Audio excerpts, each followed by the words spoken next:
travel to freedom. Broken and worn, but they once kept on in the moonlight, the moonlight. I can only wish that one day we'll find the one to keep. The journey is an endless one to the same love, the same love.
Kept on in the moonlight, the moonlight.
What's up? What's up? We're live.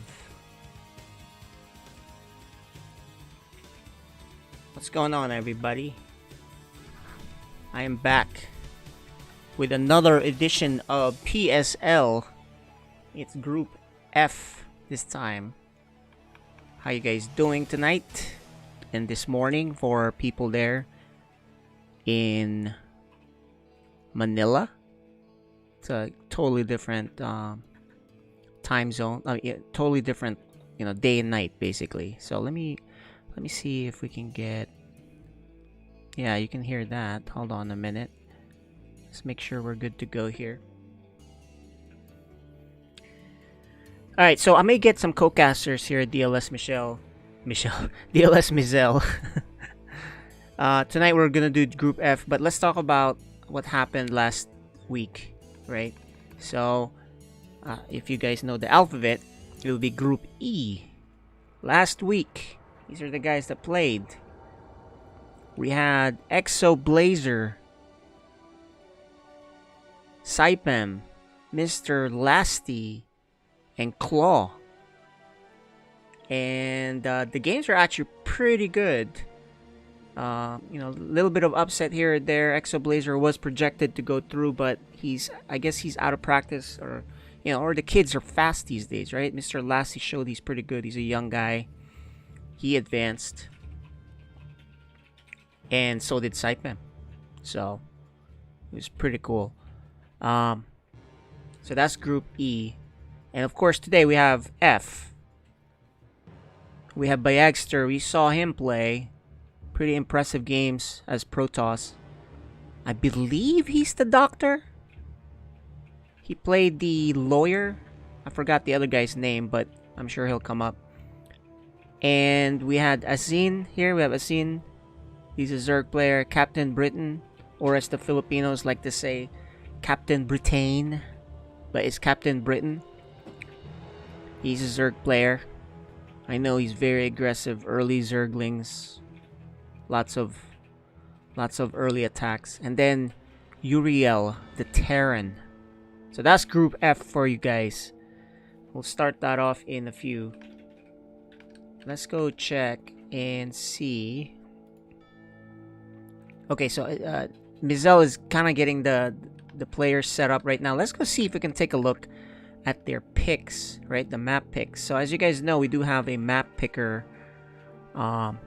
thing here. We'll start with Bayagster and Azin, and let's take a quick peek at their map picks. Right, this is courtesy of Archon Services, our partner for some web development work, as well as our sponsor Lanix US. So there you go. We have their map picks already up here, and you can see that they're vetoing Pillars of Gold, Jagannatha. That's Bayagster's vetoes. And for Azin, his vetoes are Oxide and Romanticide. And so what we're going to have is the three maps. The order we're going to play them will be Death Aura for Game 1, Submarine for Game 2, and if necessary, the final map will be Lightshade, guys. So there you go. Those are the map picks. I believe Mizel is still setting that up. Setting up the games. The players are ready. I think I've seen them. And we have the wrong logo on. So let's make sure we have the right logos on, guys. This is not a FSL event. This is a PSL event, of course. So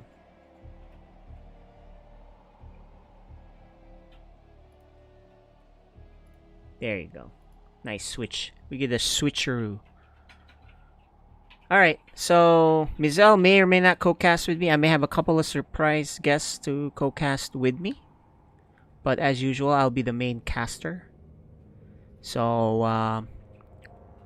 let's double check with our players. How close are we, guys?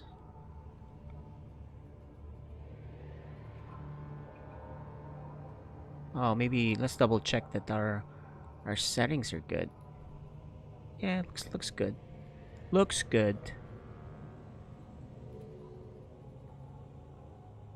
Alright, guys. Just drag him up to the casting channel when ready. Alright, so they're not quite ready yet, guys. But as I mentioned, those are the map picks. This is Group E. No, Group F. Even I screwed that up. Alright, here you go. They're now on the channel. And get their cameras on. We'll be good to go.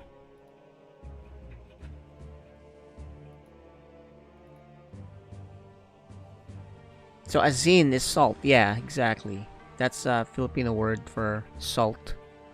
That's what I figured it was, but with a Z.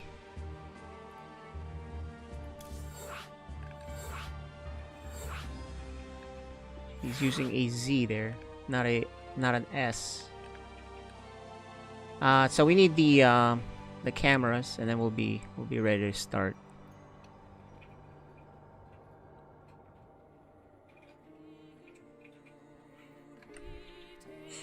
Alright, there you go, guys. There's our players. Bayagster on the top. He is getting ready to face Azin at the bottom. I think they're ready to go. So we're ready whenever they are, guys. What do you guys think? What do you guys think will be the match score here? I think I have Mizel here. Can help co-cast once this is ready. Hi. Alright, there you go. There's Mizel. Yeah, we're good to go. You're good to go? Alright. Yes. You guys let us know the volume and sound's all good. Should be good. There you go. Alright, we're gonna get on to the first match. The first game.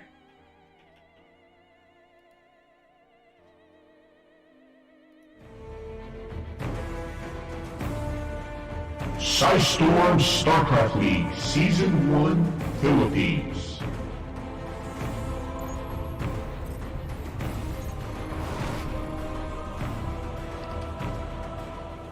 Alright, guys. We have the top left, the Protoss player. Bayagster.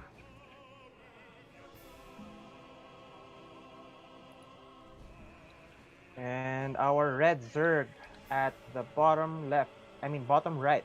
He is Azin. Alright, boys and girls, we're underway. First game. He's not cannon rushing. You see that? Yep. Game paused. Looks like a little bit of lag, maybe. Oh, Mr. Mizel forgot to...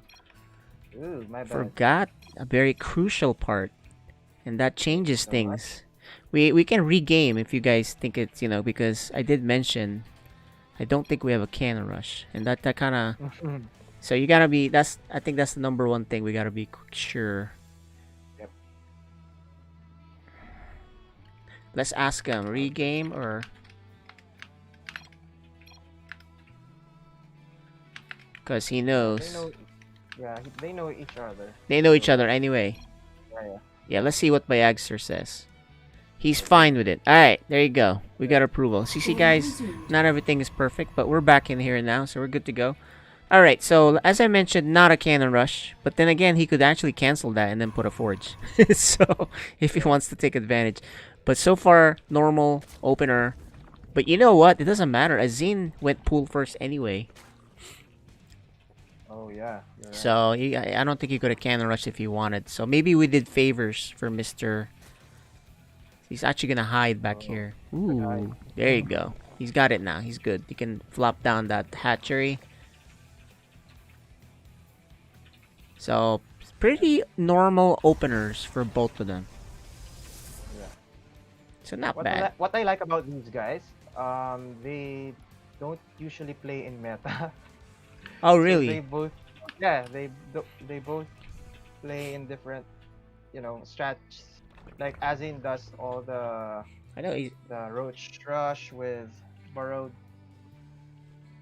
And then Byagster does all these crazy builds. So here we go. Ling Rush. Yeah, and it's good to see off-meta stuff. So Yeah. it's just a Ling Pressure opener here, I think. I don't think he's gonna go all out because he's already making drones. Yep. This is just to force a reaction. Byagster takes it seriously. He's got two gates already and a Zealot, so he's perfectly fine. But this is nothing, so you just gotta make sure they get that Nexus up as soon as he can, otherwise he falls behind. Mhm. Let's see if he's going for a quick Roach. Yeah, Or- and he is. He went Roach Warren. Now, does he make Roaches early? We'll pay attention to that. He does! Alright, there's 4 Roaches coming. This is serious, guys. These Adepts will find it, though. They should run into it if they go straight back. So checking on the right side first, and then they should be headed straight to the Zerg base. Run into the Roaches, and then that's when you need to start closing this with shield batteries, etc. There's no Stargate, though. So if this becomes Ravager, this is a problem. Okay, shield Oh, battery. these guys are so far. These Adepts are so far Yeah. away. So this is really not good. He does have a sentry, but he sees no third, and there you go. He really needs to. He sees a lot of links. He sees no workers. He knows what's up. Actually, you should probably recall this if you can, or he's just gonna trade. There you go. He recalls it, and then what you need to do is close this choke ASAP. Maybe put extra shield alright. batteries. He has 1 pylon there, so if they, that's a possibility too. The Lings are a little bit behind. He needs to. Oh, he cannot lose that sentry. Oh, that is big. He lost the that's sentry. He needs to pull workers. He's not taking this seriously, guys. Although the shield battery is saving things. Correct. Finally runs out of energy, but there is 1 pylon there. All he has to do is focus on the 1 pylon. There is a Stargate with a Void Ray coming out. He just has to close this. At home, the Ling somehow didn't go and attack. Right. This is the situation where you actually wanted F2. But he didn't F2.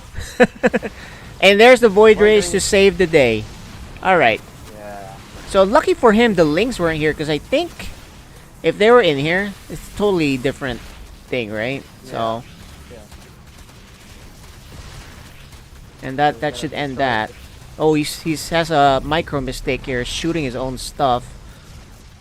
But this is gonna keep going. I don't think there shouldn't be much more damage here. We'll see. 6 probes All are right. down. Considering he probably should have died, this is not bad. Because, look at this. Even his rallies all. These guys are still here. These could have helped. So, as in worker-wise, he's not ahead. He doesn't have a third. So, I don't think it's a good spot for the Zerg here.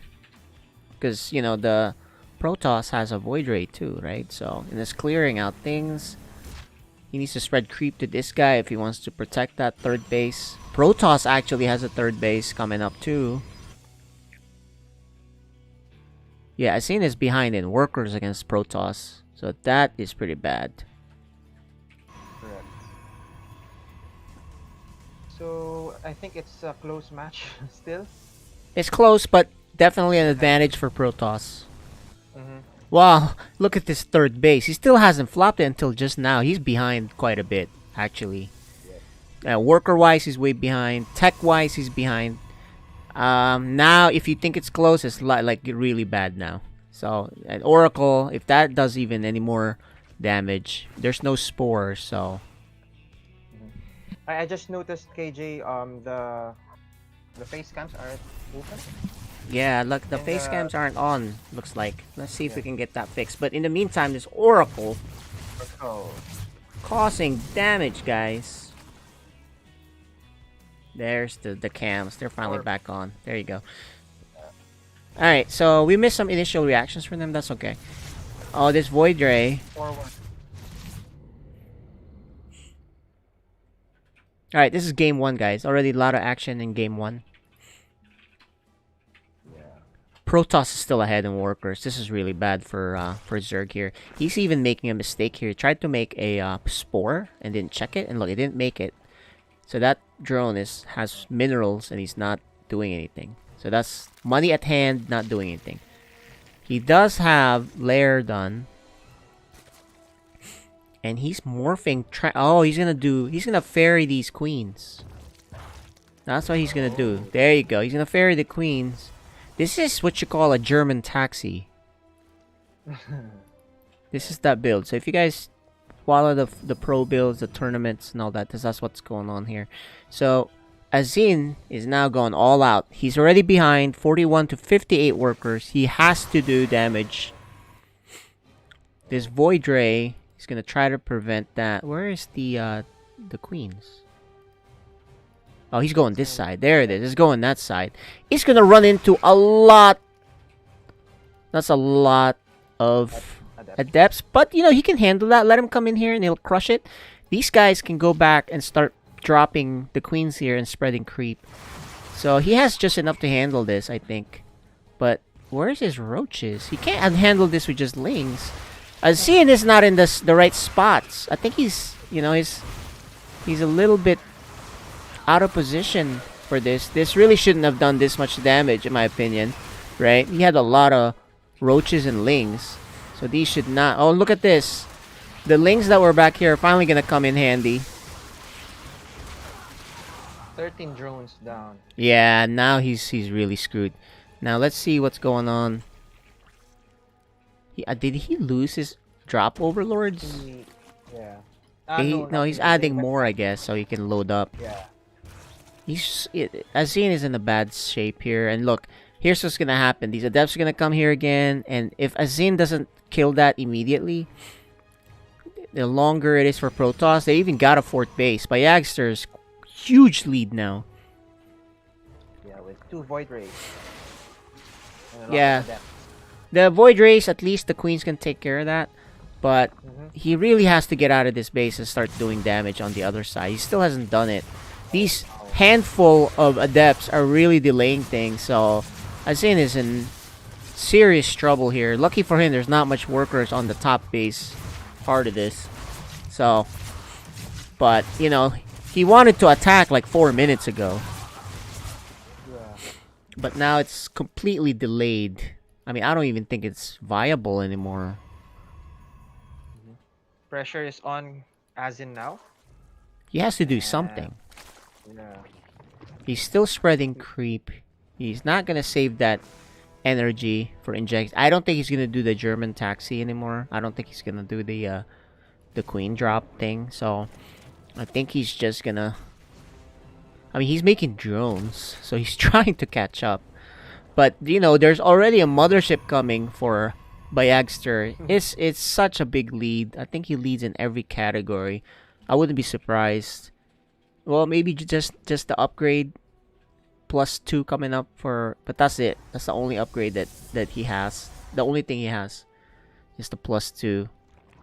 4th base finally comes down for Azin, but... You know, the Protoss 4th base is already almost fully saturated. 23 worker lead. Big army lead. Everything lead. Azin is gonna go in there and take a quick look to see how behind he is. He's like, oh. There you go. I don't see it. He didn't even see. Like, see if he sees the 3rd base. The 4th base, I mean. He sees a fully saturated 4th base and he's like, wow. I'm so dead. That's basically what's going on here. Correct. So this is the one game you actually wanted to F2, if you think about it. And you know, the funny thing is, Bayagster's, you know, really just doing charge slots now. He already, I think he was doing a glaives, a deadly glaives, so he has glaives too, so he has both of them. Right. So let's see. Upgrades are up. Blink stalkers +2. Okay, Bayagster probably should run away. Don't give up free units here. But, you know, to be honest, he can give a couple of free units. It doesn't really matter. But he shouldn't, of course. He's going to attack with a lot of Void Rays on this side, while the charge slots are going to attack on this side. It's gonna be big. So let's follow these. He's going to join the charge lots and lay raise to this new base. Fourth base never really got up to speed, and he might even lose his main base with the prismatic alignment. Cancel and get out. There you go. 2 bases out, man. This is a terrible spot for the Zerg player. Another set of Zealots on that side. Probably can wipe that out too. Why not? No new base for you, and then he'll wipe out this base. He comes diving in. Oh, he kind of didn't. He didn't select the hatchery, so these Zealots will die easily. And he's gonna go in here. He's like, what can I kill? Oh yeah, I killed that base already. He's like, what am I doing? Let me get out of here. It's a lot of queens. Yeah. And look at this. Protoss is getting his 5th base. When Zerg is down to 2 bases. And new ones coming up that will never see the light of day right here. Boom, just like that. The Overlord. Yeah, Overlords. Look at this. Azim likes to put down a lot of, like, tumors. In fact, I prefer maybe just a few, and then save yours for, you know, transfuse energy. Oh, but he does catch the Hydralisk. The Hydralisk catch the Void Rays. Very nice catch, but guess what? He probably has to do that, like, another 10 times for him to get back in this game. In fact, Bayagster may be like, yeah, no, I'm glad you got rid of my Void Rays because I need room for my other stuff. See, look, it's like he's actually very careless with these Void Rays. It's like, he's like, whatever, I don't need it. Because guess what's coming to dinner? He's like, I don't need those Void Rays. So, maybe now, Azin feels like he's back in the game, but he's really not.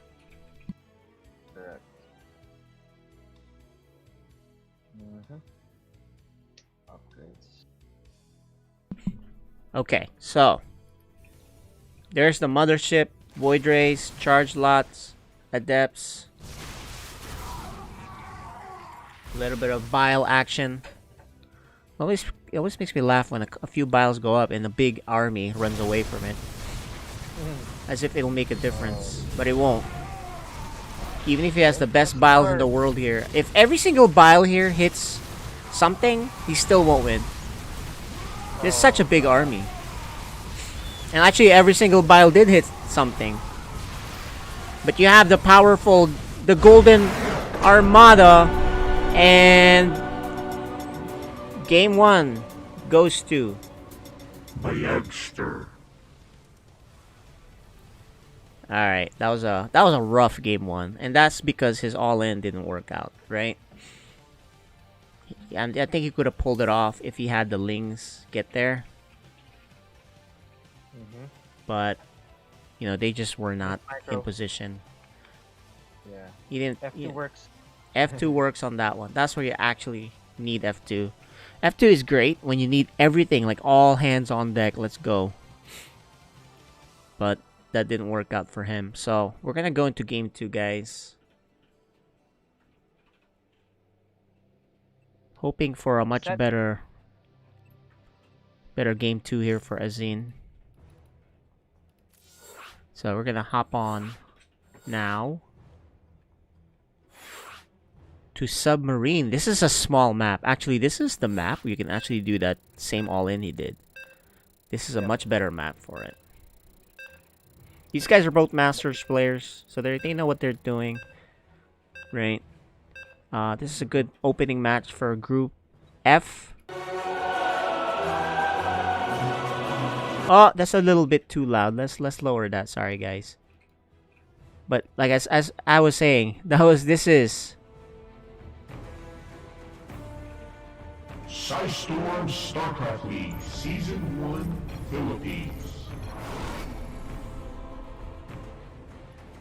all right, guys. So, this Protoss player took game 1. Bayagster.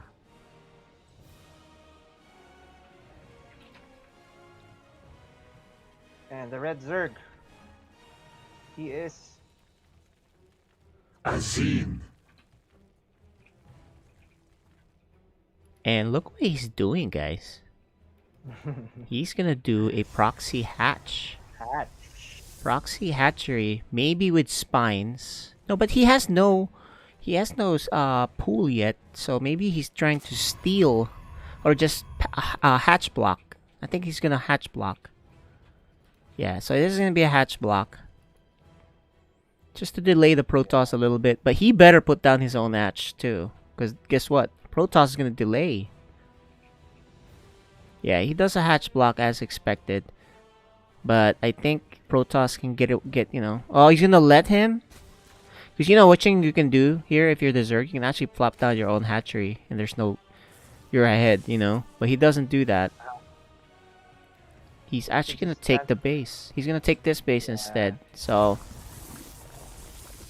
I think he's a little... You know, he could have done it, but he didn't do it. So now he has an awkward base at the very top. But Protoss has a very delayed base too. Correct.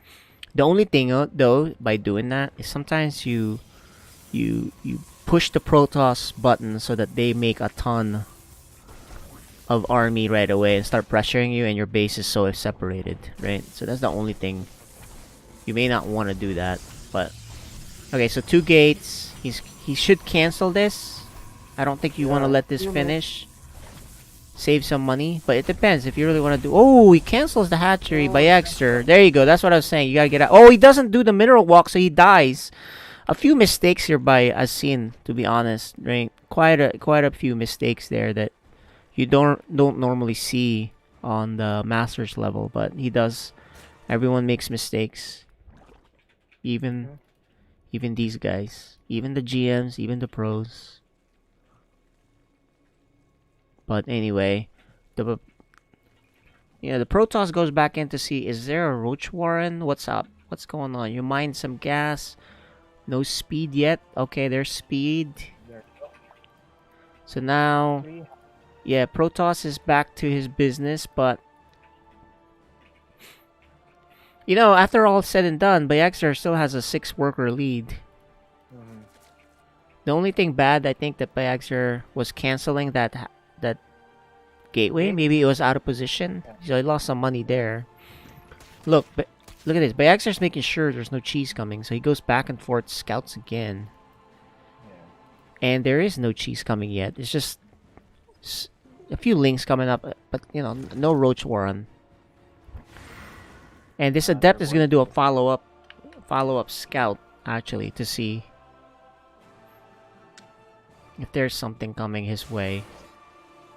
He might even get... Yeah, maybe he'll kill a drone or two. Oh, he was gonna get one at least. There you go. Maybe, and he'll grab 1 or 2 links here too and escape. Or he may go up to see scout. No, he's just gonna escape. No, he's not gonna escape. Too much damage. Too much damage. So, at the end of the day, not a good trade, but he does... You know, he only lost one... I guess 1 adept, that's not that bad. And this Void Ray is looking to cancel this base. I don't think he can. There's a queen there. This 2nd queen and 3rd queen can go help.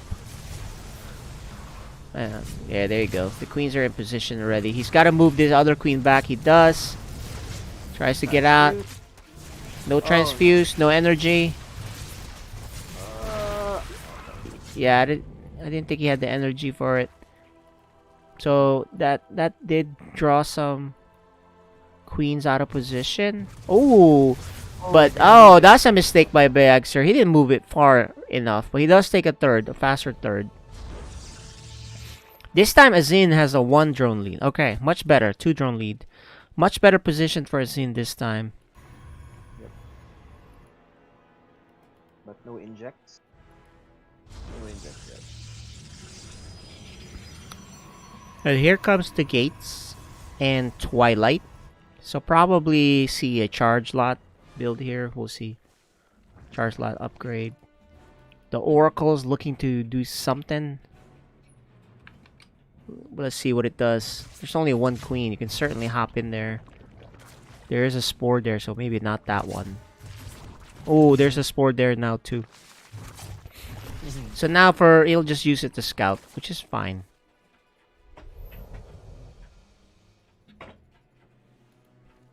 Yeah, looks like a charge lot will be coming. So charge slot and +1 upgrade. Meanwhile, Zerg is getting that range upgrade and a Roach Warren.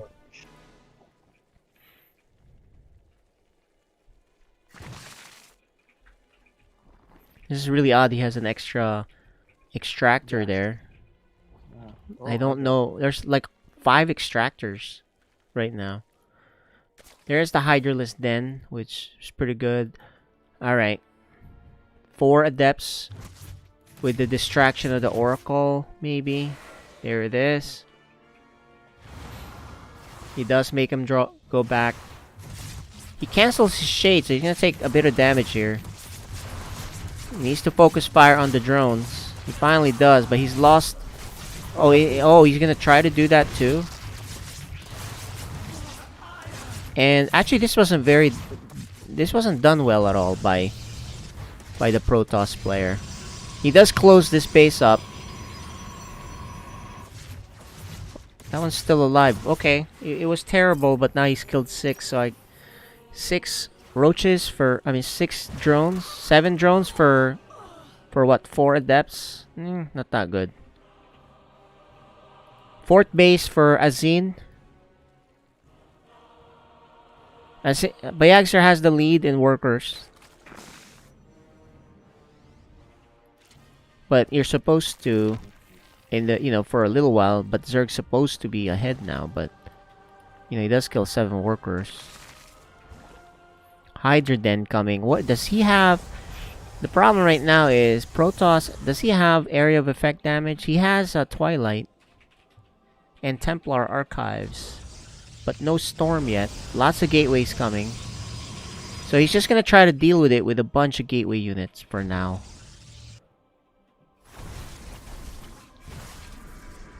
So now Hydras and Roaches are coming out. So here's the danger zone. If Protoss doesn't have any AoE soon, he's in big trouble. Still no Storm. Oh, he's gonna use the Templars to be Archons. Okay, but a Roach Hydra ball is really tough. He's got +2 coming too. He does take a 4th base. So Protoss is not. Maybe he saw that the last game wasn't close, so he's not so worried about it. Yeah. But Azin is like doing a link drop. Oh, but he's gonna find it. Yeah, he probably should have seen it. But these are just lings. It's not banelings. He's gonna intercept these zealots. The ling drop is gonna go this way. Takes care of that. So this is good. He drops the lings, but they don't really do anything. Yeah, too much. He gets them out, but they really don't do anything. I think. Queens are coming along. Alright, you know what? They're both like in odd positions. Zerg is gonna take care of this base. Protoss may take care of this base. Protoss doesn't need this base, but Zerg needs this mining here. He's gonna lose a lot. Yeah. And he's way out of position. Oh, he's gonna lose. Yeah, he loses 15, 17 workers too. He does have lurkers, but losing that base, losing that base and losing this many workers. Protoss, man, it's looking good. And there's also something in the back line killing a lot of workers and may kill that base too. Zerg does intercept the Protoss force. They recall. They can't get everybody, but they do recall. Loses that base. I think as Zerg, you better get going, man. You gotta go. Oh. Storm is coming. Storm is coming, but there's no detection. Oh, he does have the Oracle? Oh. Oh, the Oracle. Nice job. But is there too much Zerg here? This is where you... Now, Zerg, you gotta go. You have to send whatever you can, like ASAP. You gotta go now, because you lost your base here. You lost the other base here. Before Protoss gets more powerful, and actually they are. I think it might be too late, because look at this. Storm's gonna come. Oh, no Storm! Well! Doesn't matter, he still does it. Yeah. And the next time... Oh, he does have Storm, but he doesn't have it yet. It's like 3 seconds. Finally, he has Storm. Lots of energy. Zerg gets his base back, and the other one coming up. Home base is ravaged.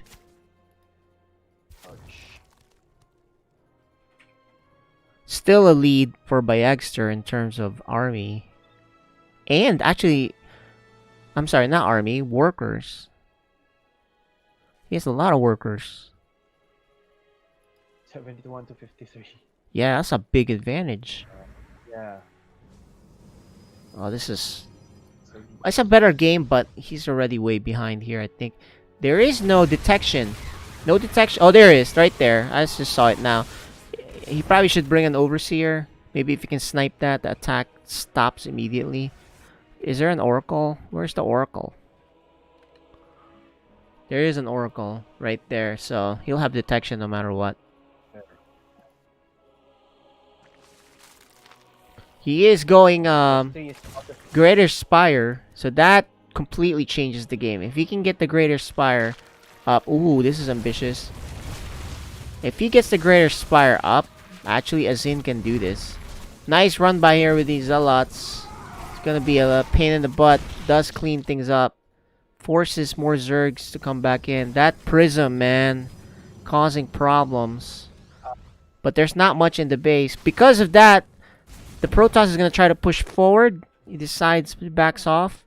There's not much here. He killed the spawning pool, but he's going to lose all these Zealots if he watches. Alright, let's go pay attention to this, guys. There's so much action going on here. Okay, here's the burrow. Lots of lurkers. He jumps at it. Good control here for... Good control for the Zerg. The Zealots are still down here. Oh, man. These Zealots have killed 10 workers and counting. He still hasn't cleaned this up in the back. As he's so focused on the front attack, he's finally gonna go back home to clean it up. But he's lost 23 workers. Look, he can't decide. Should I go there? Should I go back? And if you lose this Greater Spire, your chance for coming back in this game is gone. So that's really your trump card, but not the failure trump card, if you know what I mean. Oh, man. He's gonna lose this base. Storms. The Storms. More workers. 31 workers killed. 43 to 71. Bayagster in control. Has another base.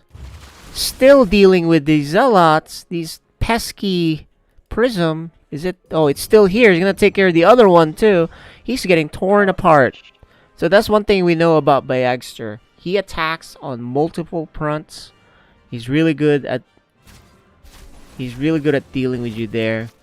You know, Azin really needs some corruptors and get rid of this, and then he's gonna go into Broodlords anyway, right? So that's really what he needs right now. The problem is, I don't think he has a lot of money. Certainly not enough gas. There's the pesky Prism. He needs to focus fire on it. He doesn't. Yeah, he's not focus firing with the Hydras on the Prism. Until now. There it is. But look at the supply. 90 to 163. 29 workers to 71. Everything is in the Protoss favor. He's in control. He's just playing safe, cleaning things up. Now the army moves in here for possibly the final kill. That is such a scary army.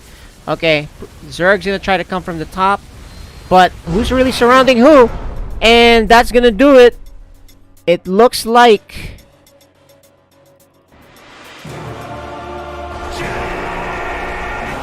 Looks like Bayagser. A 2-0. Nice job. Very clean game for the Protoss, showing his level. Right?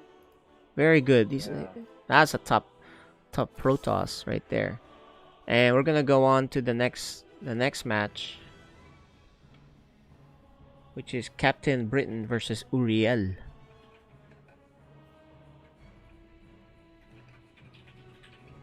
So that's gonna be rough. If whoever faces Bayagser, he looks scary. Meanwhile, we have Captain Britain Zerg versus Uriel Terran coming right up, ladies and gentlemen.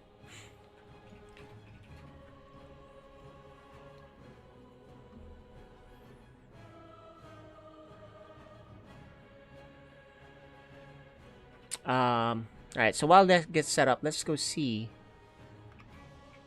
Let us go see what the map picks are for this next match. And there it is. So, oh, this is the Asine one. Sorry, guys. Let's go get the other one. This is Captain Britain and Uriel. The map picks are. So they vetoed, Captain Britain vetoed Pillars of Gold and Oxide. Jagannatha and Instrumenticide for Uriel, and the game will be played on these three matches. So game 1 will be Lightshade, game 2 Death Aura, and if necessary, Submarine for game 3. So that's what we got, guys. The next game's being lined up now by Isel. Welcome to Group F. We have our second match coming up. While he does that, we're gonna have a word from our sponsor, Lanix US.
Alright, we're back.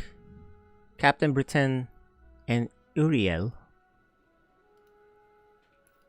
Getting that game set up now.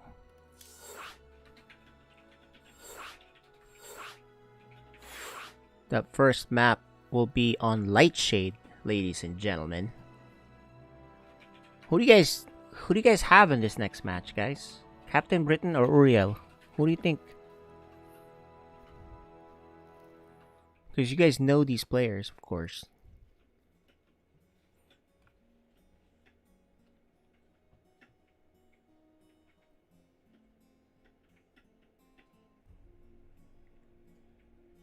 This will be a Zerg versus Terran. So, sometimes, actually oftentimes, the games there are really good. Really fast-paced, exciting, right? So...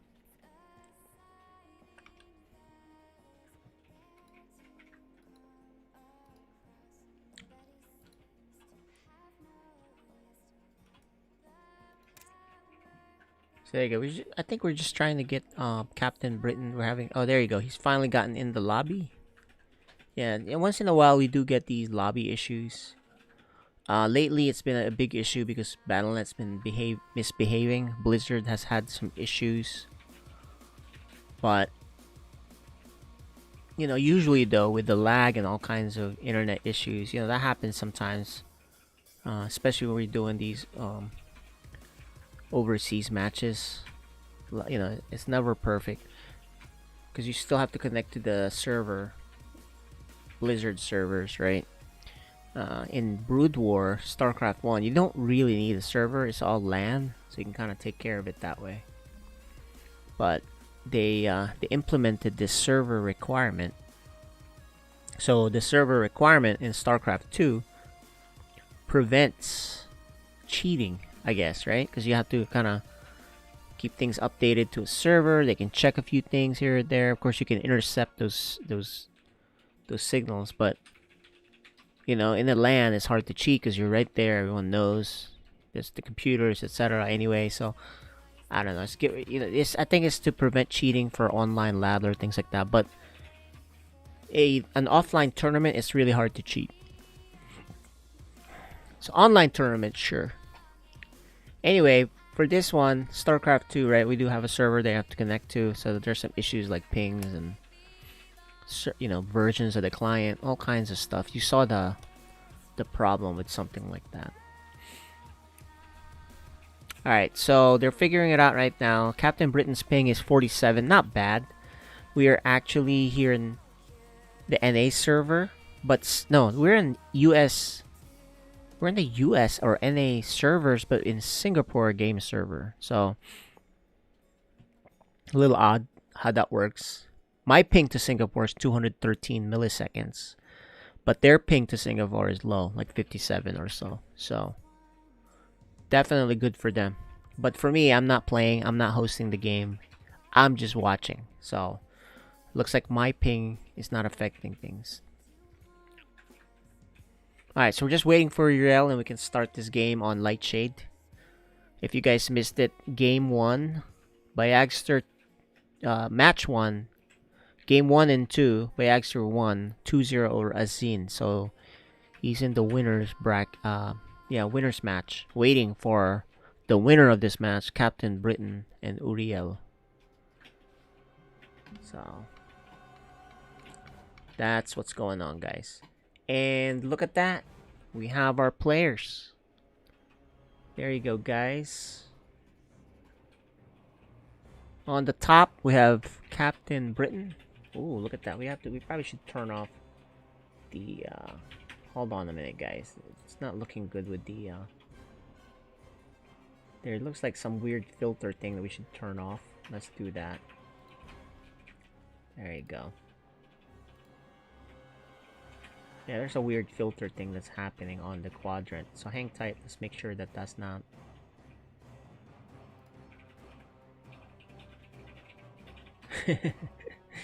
Is it still there? I think it's still there, guys.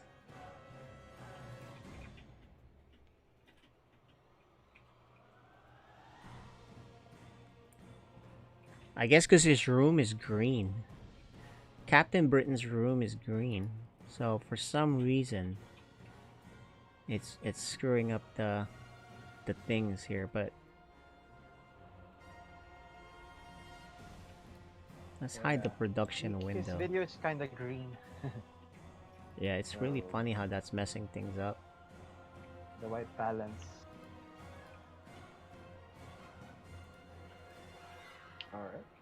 Alright, well, anyway, we're ready to go. We'll just have to deal with it, guys.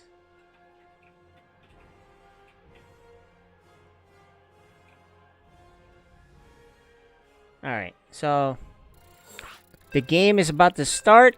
Match 2. Match number 2. Game 1 coming right up, ladies and gentlemen. Captain Britain versus Uriel. Their mics are off. We're safe to play.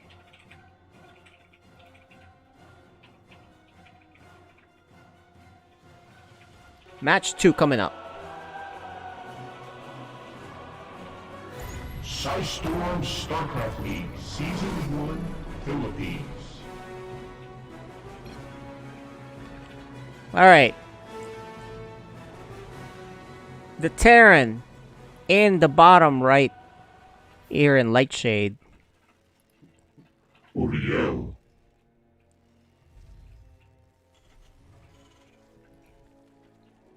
And on the top left, he is Captain Britain. Yeah, very creepy intro face for Captain Britain. Very creepy. I heard that was a meme. There's a meme of that somewhere. But between his green thing and this, right? That's what we got.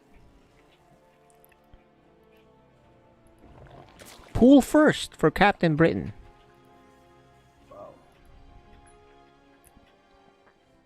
So maybe, yeah, maybe he's gonna try to get some links across the map and delay the command center, or he's just worried about proxy raxes. So he's gonna spot. The SCV will spot the pool first. Yep, he comes in here and sees that the hatchery is very late, so he knows. Yep. He's gonna go up there, check the pool and the gas. Lings are coming out. So this means Uriel will keep his Reaper at home to try to deal with it. So there you go. He spots 4. He's gonna try to turn around and see if there's more coming. This is actually a good move because he also delays the attack to his base, and maybe he sees how many lings are being made, if any more. So look at that. That's what he's doing. So this is a good move, and he finally gets killed. It's a good delay. The Reaper goes across the map already to intercept these lings. I'm not sure because he has nothing at home. He has 1 Marine.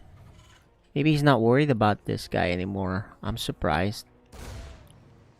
Hey, there's roaches coming, guys. So he knows. He doesn't see any workers, right? He saw, oh, what is coming out of that? There's no workers. I gotta get home. So here you go. Uriel is going to make... He's hoping he finishes this command center. He can lift this up. Right? But he needs... to make bunkers. He has to make a bunker too. Right? He can't... Oh no. He's not. Here come the roaches. Behind this Ravager, Uriel is not worried about it. In fact, he's still gonna make an add-on. No bunker. Drops the thing. He thinks it's he thinks it's just that's it. He thinks, oh, that's it. That's all you got? No big deal. But guess who's coming for dinner? I'm here to eat you guys. Lift that up. No bunker. Bunker's very late. If you're the Zerg here, you don't bother with the base down at the bottom. You can't repair this. Oh man. Oh god. Yeah, you know, Uriel kind of got fooled on this one. But nice move here with the SCVs doing damage, but the other guys are not shooting though. They were like not shooting at all until just now. Pulls more workers, 12 workers skilled, 13, 14, bunker does finish. It's still possible. There's a tank. Okay, with micro he should clean this up. But he, you know, he's gonna lose more workers, I think. 17 workers now. Alright, 17 workers killed. He's down to 9 workers, guys. And he almost lost this command center. Now, Uriel is in bad shape. Captain Britain can expand, and he can actually just drone up if he wants. And just keep him scared at the top of his ramp. This is a big mistake by Uriel. He kind of didn't take it seriously. As you saw, right? He didn't see any workers here, so I thought he knew because he went straight home. But if he went home and didn't really do anything about it, then I don't think he really understood what he saw. Right? I mean, Right. if he went home and saw that there's no workers here, he should know, oh man, something's coming. I need to make a bunker or two. And remember, you can always cancel or salvage your bunker. He sees 2 Evos coming, and that's actually a bad sign. It shows that Zerg's so confident, so far ahead, he's like, I'm gonna work on my upgrades, and you'll never catch up. 16 workers versus 37. That's a big advantage. Oh, we missed the Overlord. Oh, okay. If he adds more bunker. Yep. He's gonna try to do catch up here. It's gonna be really hard. Welcome to the stream, everybody. Thanks for watching. This is Group F of PSL. And welcome Marcelo Cabal from Brazil. Nice to have you here.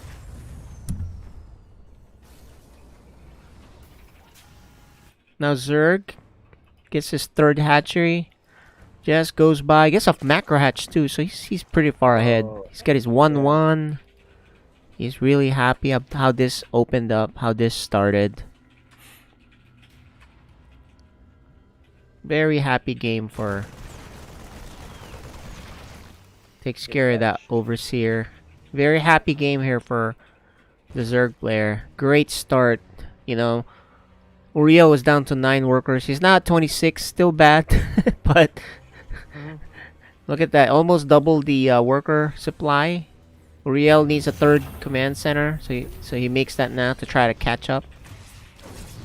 The Reaper is killed after spotting, to his horror, a macro hatch too. So he's like, man, I'm so far behind. This Zerg is just gonna keep exploding, and I can't do anything about it. So he's going for bio. Yeah, it's gonna be bio play with some mines.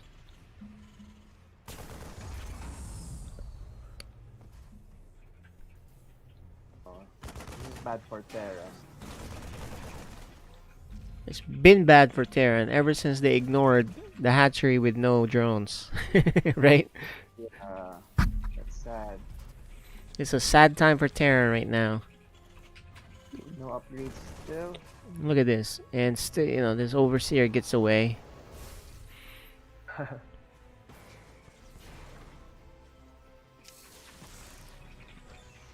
He's catching up on the workers because Captain Britain actually stopped making workers, and finally he does add more workers, so he jumped up to from 47 to 54. So I think Captain Britain made a lot of army in case there's a, you know, some sort of sneak attack somewhere that he missed, but as we know, there's really not much. 5 bases. Oh my gosh.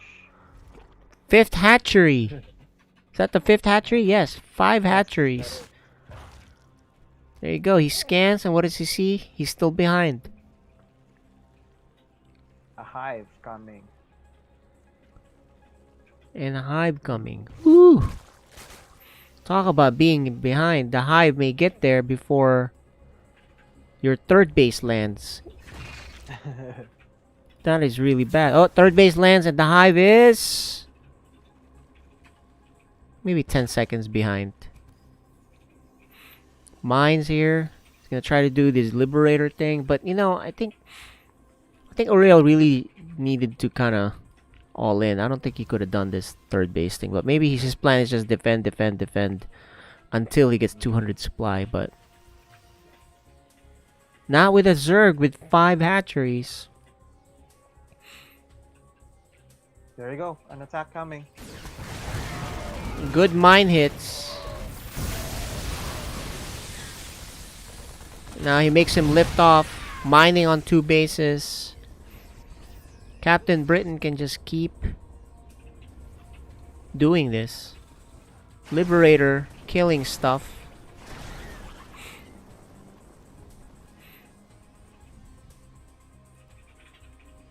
Ultralisk Cavern.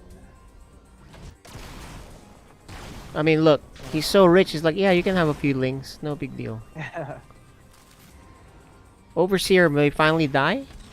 No, still not gonna die. Finally gets rid of that Did he make... I think he made a mistake swarm host here. There's ultras coming. Yep. Here's a drop. Alright. So Uriel has to do a lot of damage with this drop. As in, insane amount of damage to be back in this game. So we'll follow this because this is really all that matters in this game, to be honest. So Dark Menace is watching with us. That's cool. Yeah, we got a few players watching the stream, right? We got... Yeah. I saw Portrail. He'll be playing tomorrow. Mm-hmm. Dark Menace the week after. And we saw some of the other... Ooh, just missed that. So we're following this dropship because this is all that matters, right? Not this, not the gazillion bases that the Zerg has. It's the dropship. And if the dropship goes home, well, it goes from bad to worse. Yeah. I think Uriel needs a lot of ghosts to snipe the Ultralisks. Or more Liberators. Because, you know, 4 Ultralisks are coming soon.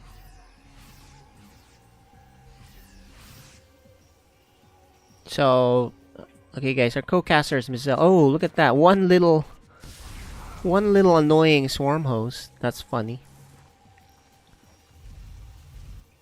Does get something. And that's about it for this swarm host.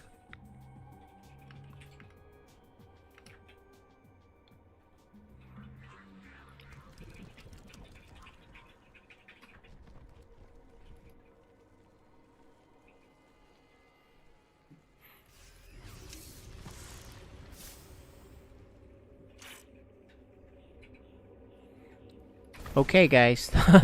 Ultras are here. Yeah. Yeah. He needs a lot of ghosts. Ghosts will help kill the Ultralisks. But, you know, the army count too high for the Terran to defend this attack. Okay, guys. This is pretty much it. We're gonna zoom Yeah, out. We're gonna zoom out. It's really up to the Zerg to finish this off. He does kill a lot of workers.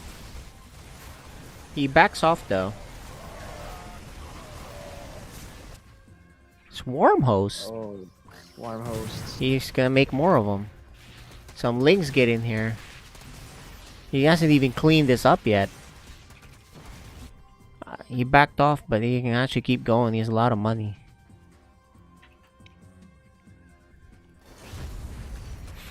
Still hasn't cleaned up these lings at main base. Mm-hmm. Oh, he still has to go back to mining. Yeah, 32 SCVs down, so this is pretty much GG. Oh, well. They Can can't we- catch up. Yeah, and this is why in many Yeah. games that we watched in the pro games, they just kind of GG out of it, right? Mm-hmm. The swarm hosts are here, causing problems. Here comes the big attack. I don't know, is it time to give up?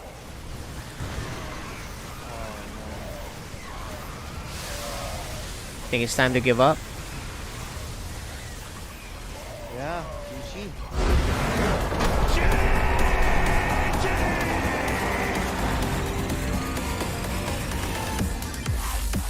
Captain Britain. So game 1 goes to Captain Britain.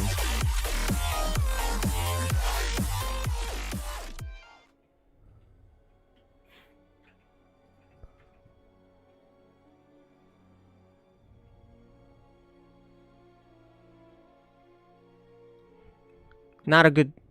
You know, it was really all about that Ravager rush that they didn't watch. That's kind of like the... What we're seeing a lot from the Zergs. Right? In the first match, the Ravager rush didn't work out because the Lings were left at home. Right? And in this one, it worked out great because Terran didn't really think about it too much. They're just like, whatever. I'm not worried about it, right? Or he misread it. Misread it probably. Completely misread that there were no drones in the second base. So You know, so Yeah, he's true. oh man, that's really that happens. All right, guys. Game 2. Now, if you are Uriel, what do? You scout for that roach warren, right? Hmm. Scout for that roach warren, hang out and see if it's coming your way, and then that's it. And and if it doesn't do anything, you're ahead. So we're gonna head into Death Aura for this next game. So far 2-0 in the first match. The second match, a 1-0 for Captain Britain. The guy there on the top of your screen. The guy with the room that's got green on it. Yeah, we're just waiting for Uriel to come back online. Okay, hold on a sec.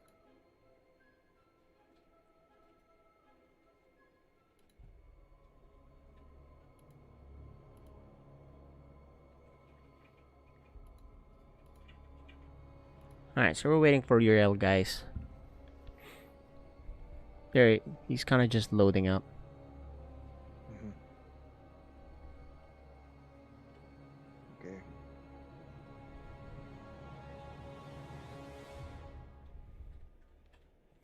Some network issues that happens. It's kind of a thing. Oh, he's watching the replay. Well, tell him He's he has to reviewing the start. replay. Yeah. Part of the rule, you gotta hop on. No, not a Yeah. whole lot of replay time here. Just tell him, look, buddy, make a bunker. Yeah. That's it.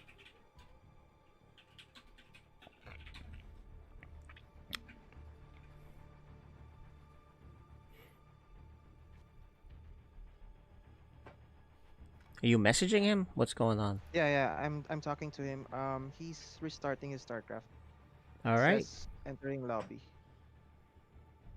he's restarting. So. I think for that one, you can just log out of BattleNet and log back in. Hmm. You don't have to restart all of StarCraft. Hmm. I think that should be sufficient.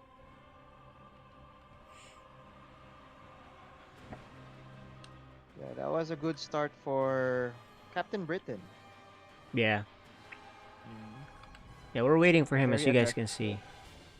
Yeah, a very aggressive play. Indeed.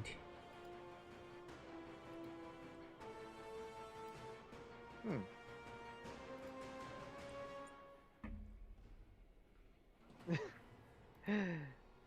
Neutrophil sent something in the Discord, Mm-hmm. like a meme for Captain Britain.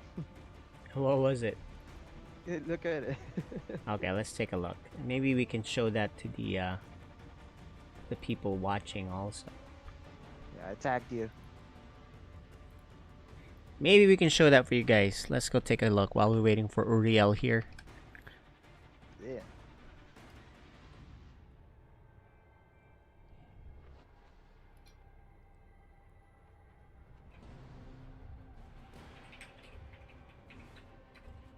I'm looking for it. You guys can see my Discord channel. I don't see it.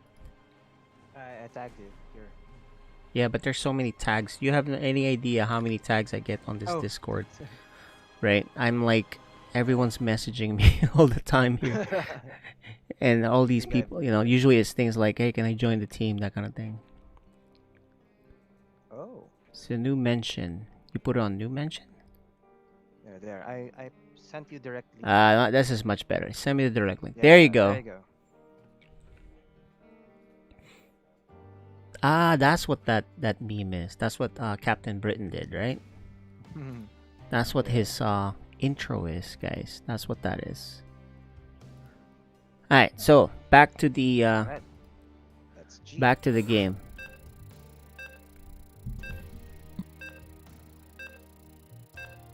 Thank you for that Neutrophil. Yeah, shout out to Neutrophil. Uriel's camera kind of went out, but hopefully it comes back on. Okay.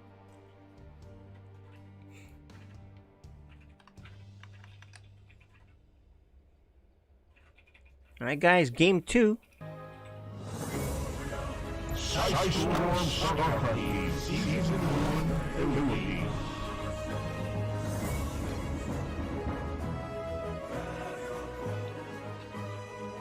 Alright, the bottom right. The Zerg player taking game 1. He's looking to finish this match. We'll see. Captain Britain.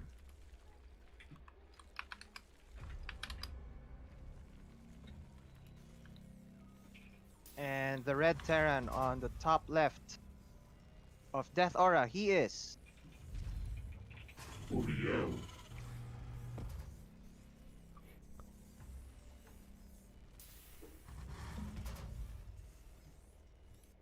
Alright, guys. Guys on the chat, we got international audience watching this, so if you can, try to speak English to them. Because we are going to open up this PSL in future seasons, right? Season 1, as you guys know, is PSL is in Philippines, right? But I'm thinking, and of course, this is up for debate and discussion. I'm thinking we're going to do Season 2, Southeast Asia, maybe. Right? Allow Vietnam to come out there, Thailand, etc. So we'll see. Yeah. We'll see how good this is. How it ends up. Alright, so Captain Britain again with a pool opener. Pool is done. Uriel, just like last time, we'll see that. And actually, he's gonna make a command center at the low ground anyway. I think. There it is. Yeah. Uriel sees the 4-lings. He's actually in creep. Oh, he's gonna spot. And He spots the Should have roach seen warren. Yeah, he should have seen it. Command Let's. center got better. Yeah, it's barely visible. So I don't know if you clicked it, but you see something there. That's not gonna be. That's not something other than what banelings or roach warren. So you should know that. he needs to make bunkers. There you go. Okay, he knows. And he's gonna add a tech lab. What? He cancels this. This is a bad move. He actually could finish that. Yeah. I really, these lings aren't even like fast. He can let that finish float it up. Just like last game, he was able to finish it, right? So, Yeah. but I guess he just wants to be super safe. Okay. He just wants to be super safe. In fact, you can actually fight these lings because when you hopped in there, you saw that the speed wasn't even done. I don't even think he has speed. This is just fast. Yeah, this is just fast Ravagers. So Yeah. He needs a lot of gas because tanks need gas. yeah, and he fixes his saturation. He needs one more fix here, but honestly, I think Uriel, may not know the timings of these things because one, he didn't have to cancel that command center. 2, he can That's actually smart. fight on the map with this. Did he make a Reaper? If he made a Reaper. But hey, he's going to be a lot safer this time. He's got 2 bunkers, concussive shell, With Marauder. and he's got repair guys already set up. And he doesn't have lings here that are fast. Captain Britain doesn't have fast lings. Well, he even makes a third bunker. This is so funny. Good cancel. Oh, but it's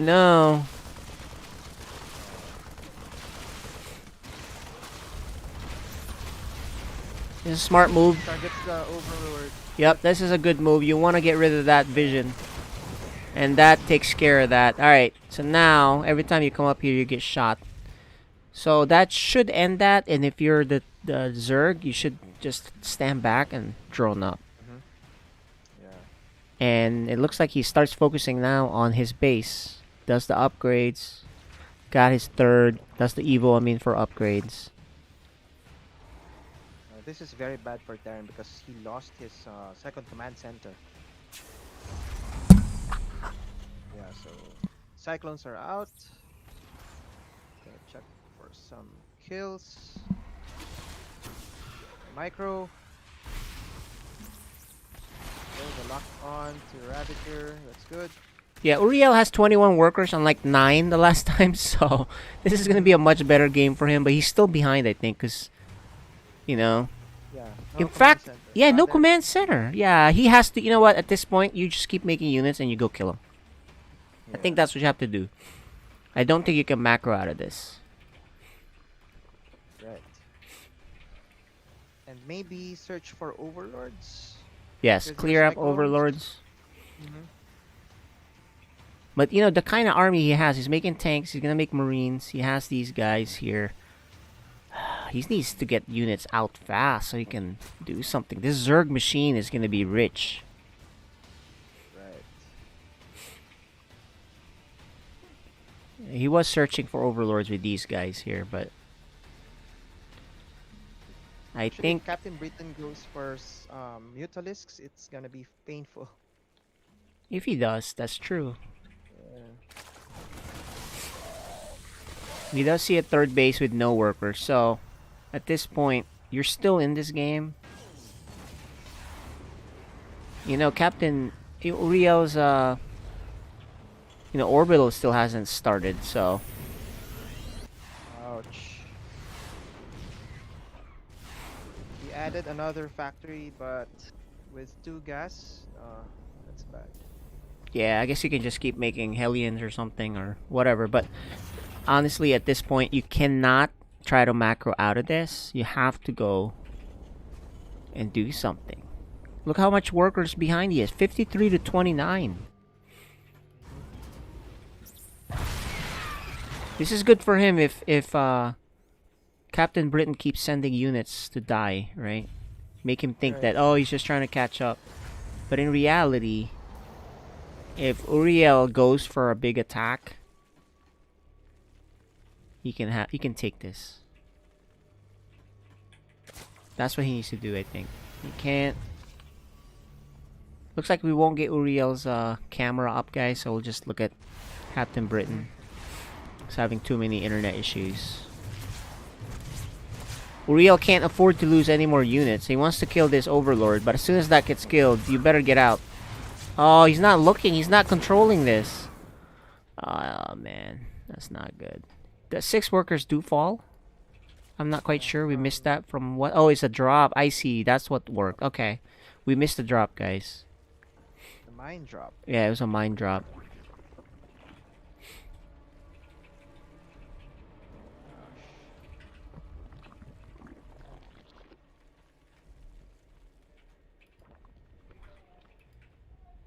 Actually, I think it's best if he went more mines instead of adding tanks.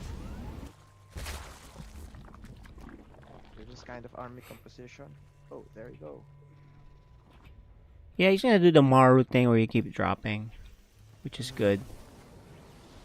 He's trying to catch back up. 38-55 workers. He's still no third base. Zerg has a 4th base already. You know, at a certain point, you can't keep dropping trying to kill workers because Zerg just keeps making more workers faster than you can kill them. And then you're still falling further and further behind.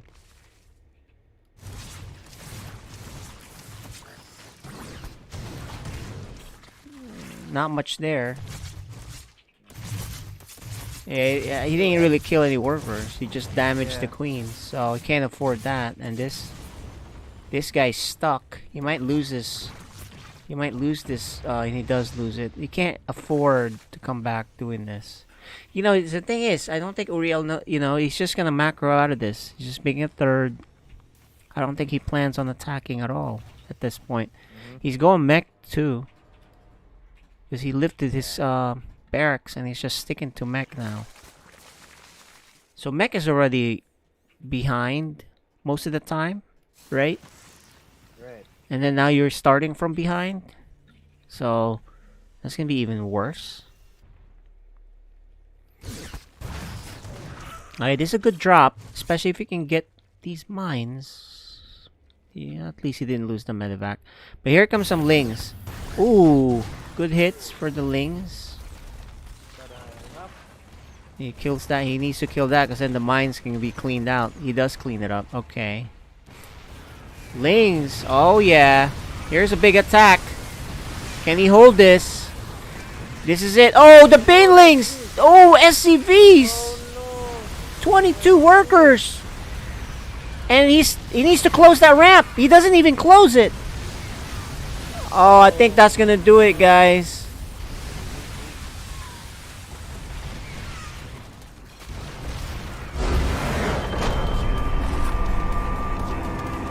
And there's the GG, guys, for our player going 2-0. Captain Britain.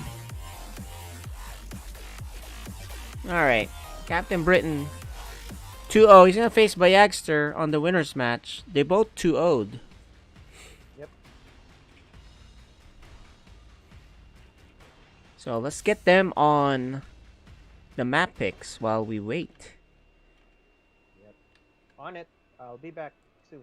Alright, so let's hang tight, guys. Winner's match. We'll see who advances. Who do you guys think? I feel like Bayagster is just really good. I think he's gonna 2-0.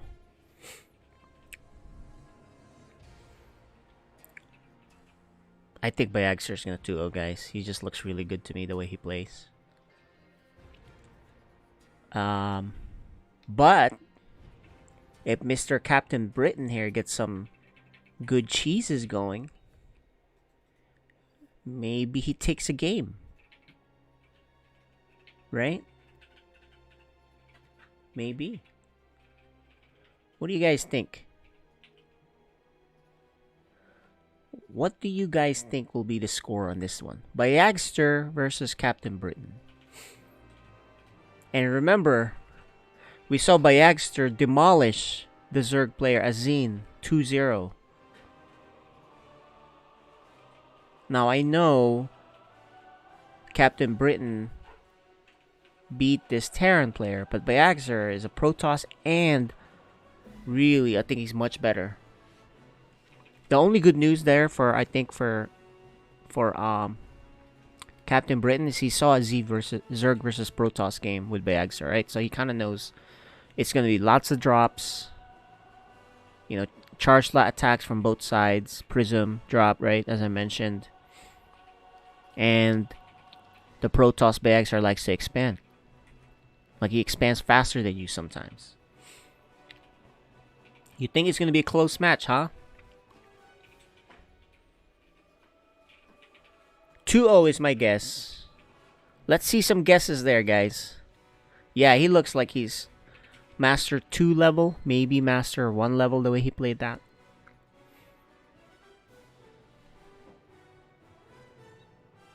And I think he's a doctor, so he's surgically destroying people these days.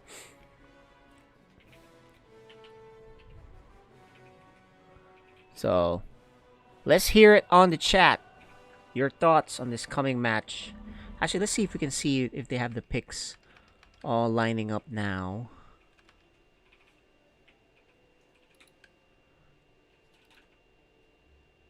Okay, so there you go. They started their picks. Let's take a look so you guys can see how it progresses. There it is. See that? They're waiting for them to make their selection. So that what they'll do is they'll veto 4 maps and then pick the order of the remaining 3 maps.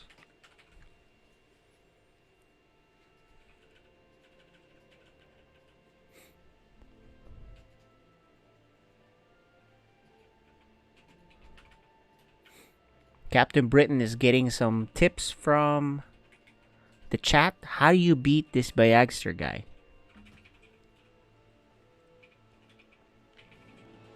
There you go. Bayagster's first veto. Pillars of Gold.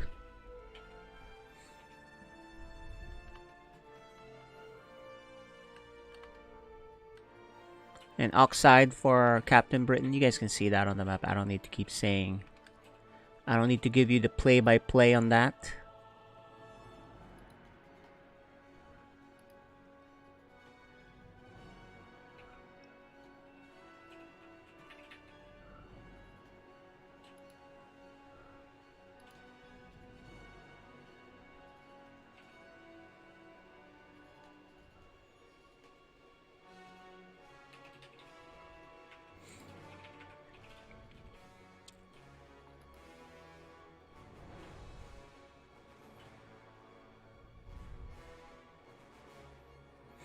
Yeah, you do have a chance. Everyone has a chance, especially if you get him with something.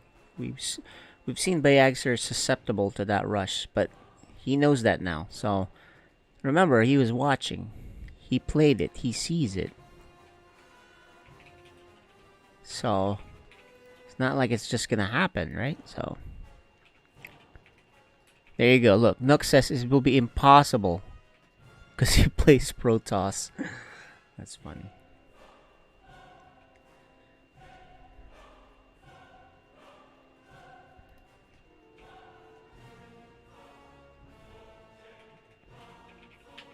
And okay, so all the maps have been picked.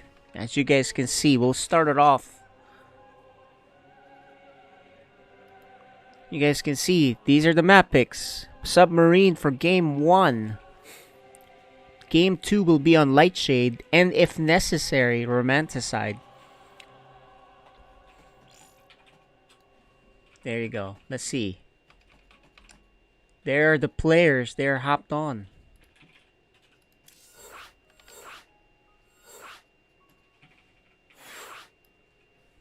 They're prepared and ready to go. Bayagster on the top.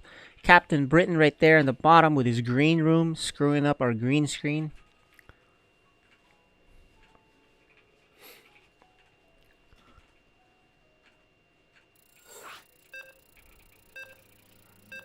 And we're starting off now, guys. You guys excited?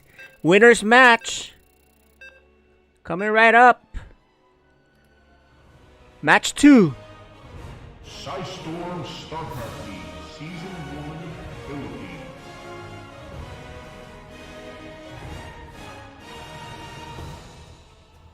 Philippines. Looks like a load thing. Load takes a little while, but here you go. We're finally in here. The top left on Submarine, this small map. Man, this is your chance to cheese him, right? But anyway, the Protoss player. Bayagster.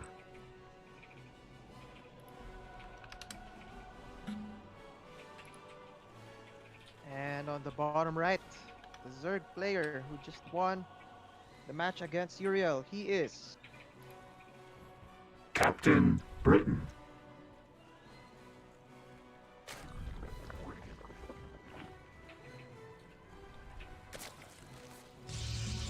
So Bayagster knows about that. You can't just do the same cheese. Expect it to work. yeah. So just keep that in mind. Pool first for Captain Britain. I wonder if he's going to do it again. The same build? It's not gonna work again. No. If it's the same exact build.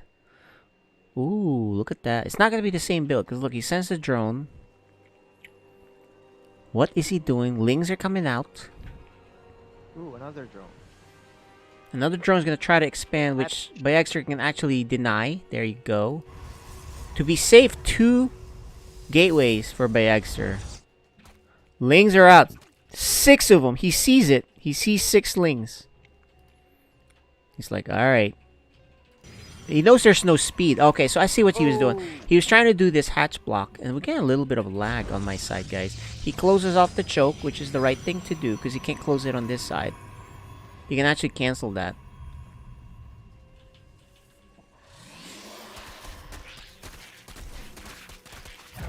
Cancel. There you go. Lings. I think he actually just keeps chronoing Lings, and they'll shut this down. There's no gas. So all he has to do. The problem though is this hatchery. Yeah. Once it's up, it's gonna... Oh, he surrounds that. That's a miscontrol here by Bayagster. He actually could have joined in with the other guy, but he miscontrols that. But he does have a shield battery coming up. Oh, he's gonna lose the other one too. Because he's trying to protect this. He's trying to protect this. That's what he's trying to do. Okay, Adept is out, but I think he needs to close this bottom side. Oh, these Adepts can clean him up. This Adept can clean up if he stays at the bottom. He's healing. He's healing this guy. Expansion for Captain Britain. There you go. Nice defense. But, you know, he can expand for a little while here. Queen is coming out. Now, here's the thing. You cannot let this queen come out and put down a creep tumor. Oh, there you go. Spine coming up. Pretty unique build here for Captain Britain. This is how you beat a Protoss that's much better than you. Right? You have to do new things. You can't do...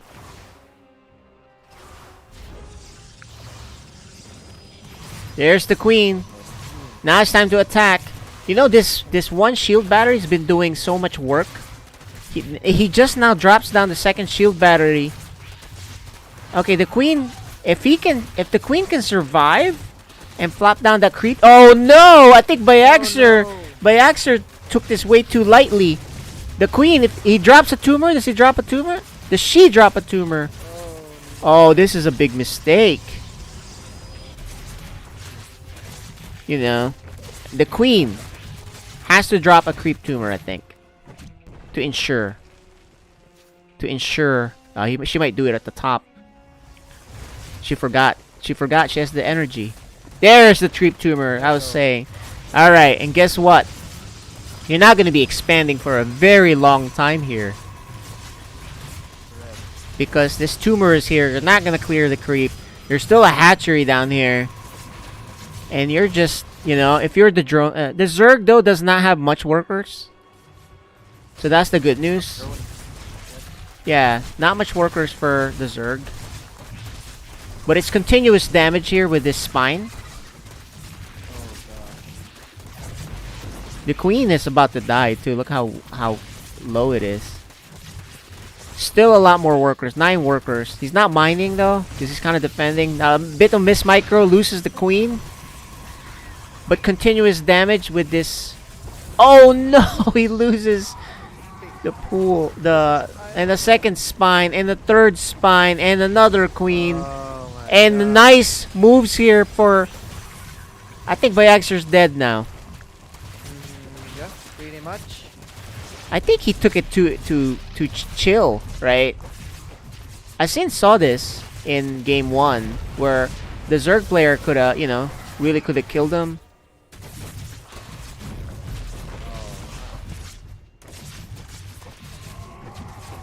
And this, yeah, it was basically slowing cheese with a hatchery. I think that was the big problem. He let this get too carried away, and he can't even make workers units now. There's a little bit of lag, so let's make sure that they're not lagging. Are you seeing any lag on your side? Not on my side. Okay, so hopefully it's just the caster lag. You know, the funny thing is he's trying to get Glaives, which just finished, but he only has a Zealot coming out. He's gonna lose that, and that's gonna be it, guys. The Zerg. Oh, there's a base. There's actually a base. Oh, he has a base, but so what? What's that gonna do? I know, right? The funny thing is, he still has more workers than Captain Britain. So he's looking to transform and get that over here. Because actually, if he gets... Oh, and no. He's maybe, and it's not even done. He just finishes it now, and then he loses all the workers that he had. There goes his lead, and he knows it. Nice upset for game 1. Nice moves. Captain Britain. And look at that cheeky smile. Wow, that is a creepy looking face. That's what you get when the guy cheeses you. Byaxer doesn't look happy losing that one, because I think he figured I have this, no problem. So there you go. I think this is an upset, but that's how you play someone like Byaxer. He was expanding, right?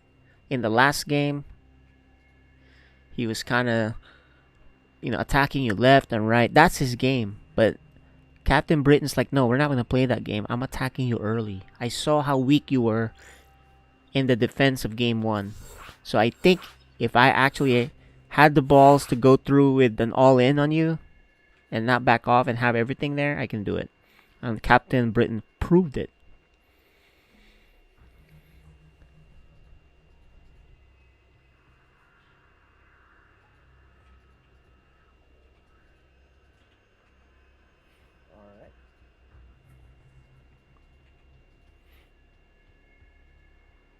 So they're in the lobby now. We're gonna start this game 2 with these guys. Winners match, ladies and gentlemen. Who's gonna take it?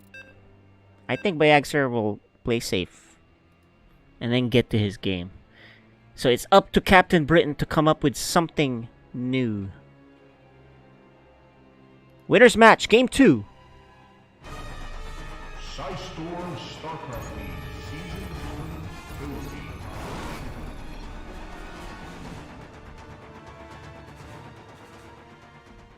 Alright, the Protoss who took his first loss in this PSL. He is Bayagster. And the Zerg player who won match 1. He is Captain Britain. Alright, guys. Pool first for Captain Britain.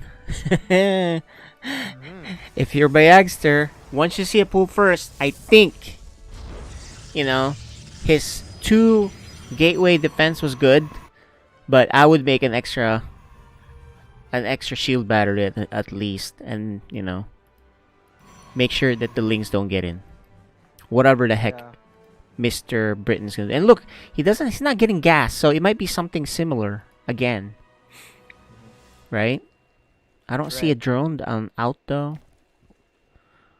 Okay, here's the links coming up. Bayagster early. Scout sees what he's got going. He knows there's no gas though, so it's not a speed link thing. But he does allow an uncontested hatchery to go down. Okay. Second gateway for Bayagster as a response. Zealot out. Lings are out. 6 of them. This time he doesn't lose his probe.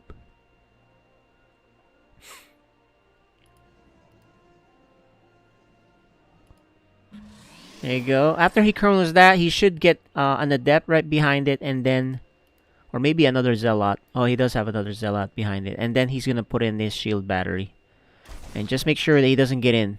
That's all he has to do. Some players pull workers, but on this one, this is a 12 pull defense. It's pretty standard stuff that you see a lot. Zealot and adept coming up. I think he's fine. But the last time though we saw him lose the Zealot, he kind of miscontrolled it. You know what I mean? So once his adept gets in, then that really ends it. And behind this, he's not really doing. Captain Britain isn't really getting anything else. See, as you can see, that's it. That's pretty much all she wrote. Nothing. And there's no hatchery here anyway, so it's a different game, right? It's not a offensive hatchery block type of thing. But now Captain Britain has to deal with these adepts, guys. So let's see you deal with that. With you and your slowlings, right? Let's see you deal with that, because these adepts should kill quite a few workers and deny mining time. In fact, behind this, unusually though, he makes stalkers. Okay, here's the adepts. Watch this. Let's see the worker kills. He decides not to do it. Oh, he recalled. Why did he recall? Why did he recall? He didn't have to recall there. I mean, he was at the edge. There's no speed. He was never gonna get caught. You know what I call that? That's what you call post-traumatic stress disorder. He has PTSD on the Zerg, so he overreacted there, because he underreacted in the first game, and it made that that made him. Okay, so we're actually gonna go to the bottom now. He's gonna see a third base, and the safety Stargate, warp gate's done. Now we're getting into the kind of game Bayagster likes. Yeah, the late game. Yeah, well, he got to the mid game, so that's really, once he gets in the mid game, he owns it, and then late game, whatever it is, he's way ahead. Oh, he's gonna finish this, I think. You kill one, a few lings, one gets caught, so not very good. Oh, actually, that was really bad. He only killed one worker. Bayagster having a rough time there with those adepts. You know, the adepts really didn't do much the last 2 trips there. Void Ray. Not gonna see much else here, but you know, true to form, Bayagster is gonna try to expand. Right. Yeah. Lots of drones here for 11 workers coming out for Captain Britain, and he's finally gonna take the worker lead. Slowlings, which are about to be fastlings, gonna try to prevent this third base from getting set up, but I think it's gonna be fine. He's got the Void Ray there. 2 Zealots, Stalker. Nice little wall. Mhm.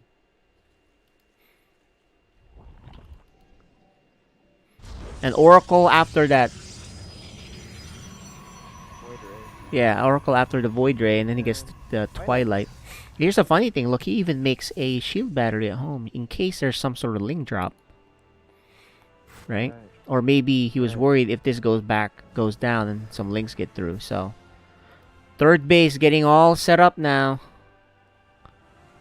Looking really good, boys. Okay, third time for these adepts. 1, 2. See, this is what I'm talking about. 4, 5. Wow. No shade though. He didn't shade again. 5 and a few links. Not bad, Caught up with. but you really should get more than 5. I think if you lose 2. Gladeps maybe? Yeah, looks like it. Yeah, glaive adepts and lots of gateways. Okay.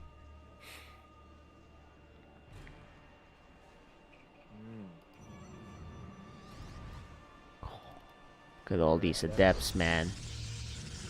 Bayagster getting to his game. And look, he took the worker lead. 52-43. This is what I'm talking about. This Oracle doesn't kill anything, but he does reveal. The next tech is Hydra. Yep, he knows the next tech is Hydra. Did he spot this 4th base? You can kind of assume there's going to be a 4th base. Here's more adepts. Okay. Now here's the thing. These adepts need to do a lot of damage. Resonating glaives. Although, if you think about it, 58 workers to 51. Maybe he just needs to do some damage. You know, Bayagster is really like making a lot of workers. Like he's really good at keeping tabs on that, and it's getting to the game where Bayagster does really well. He's also getting charged for his zealots. He's gonna easily kill this queen, and he's gonna kill more workers. He does get surrounded, but he does have the Oracle to help with some damage. But I don't like that. He lost way too much. That's really not good. Bayagster's control in that was not very good at all. And he loses the Oracle. You know, that many adepts only killing 5 workers. I know he killed the queen and a few lings, but that's really not good. Plus losing the Oracle. So Captain Britain is actually back in, you know, handling this really well. There's some miscontrols here for Bayagster. Losing more units here. Another attack here on the left side. Just now kills 2 workers. But 2 workers, 3 workers is not enough for that. So, yeah, not good trades for Bayagster. But he still has a 10 worker lead. So, the only thing is he does not have area of effect damage, right? No Size Storm, no Colossus. No Disruptor. No Archon. So he needs to be prepared for the Swarm. Because I think at this point the little glaive shenanigans won't work anymore. Yeah. We're past Even that the now. upgrades. Captain Britain is up to the upgrades. Oh yeah, he's up on the upgrade. He's getting more. Yeah. Oh man. Bayagster. You know, we saw him not with his control, not very good control with his first 3 attacks. Although this game is much better than before. Look at that, Captain Britain has another base. 6th base. Oh man, you know, this is where the Swarm is happy. Finally some Archons, but no Storm. He's gonna try to defend this with gateway units. Okay. Bayagter's macro is fantastic. He just needs to get those AoE. If you can get this base all set up. If you're Captain Britain, you need to shut this down. I think you can do it if you attack quickly and get out, but you just missed it.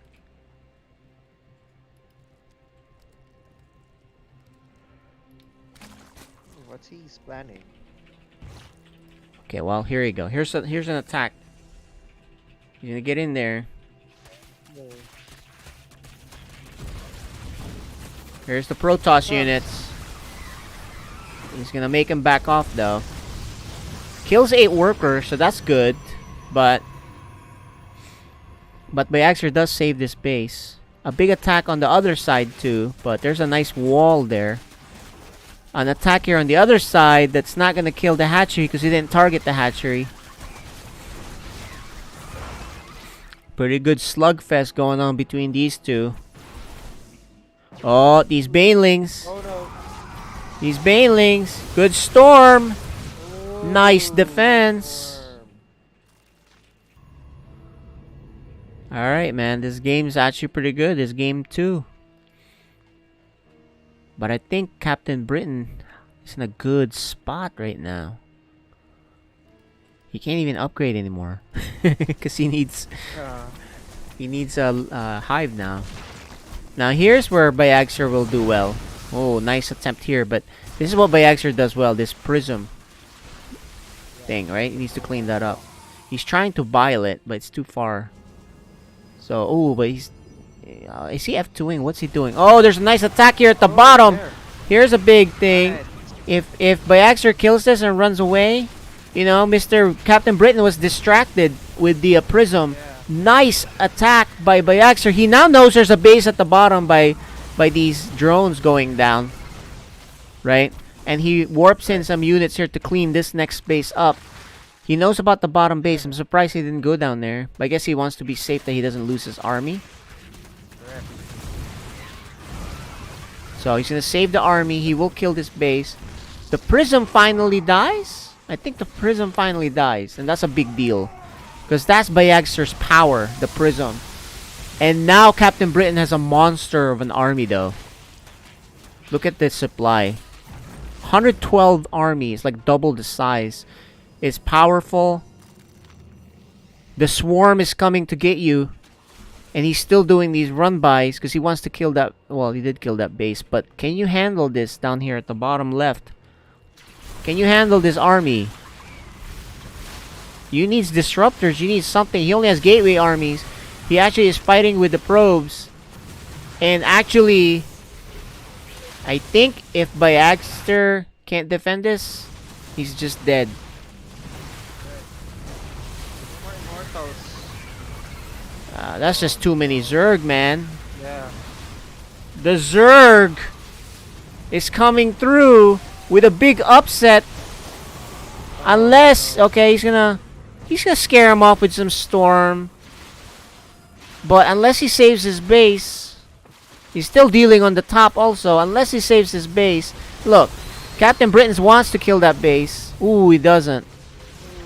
Oh, one more shot and he does get it. And then he's gonna run away. This is a very intelligent move for Captain Britain. Kills that base, runs away. He's got the advantage. The Zealot did snipe that, but it's been remade. There's another base down here. He didn't take care of that earlier. He has to remake his base. This is a huge uphill battle for Bayagster. He's in trouble, guys. Although the worker count is even, Bayagster doesn't have a bank. He's broke. And look at the Zerg with all their hatcheries and all their money. Oh my Oh, and this is not the time to be fighting, but Baxter's posturing like, yeah, I got an army, you better watch. But in reality, I don't think he should. Baxter gets him to back off a little, but Captain Britain smartly just... And look at this, Baxter's like, I'm going all out. I'm gonna go attack. He's hoping there's no attack on this side. But these are expensive Templars. He's gonna lose these expensive gas Templars.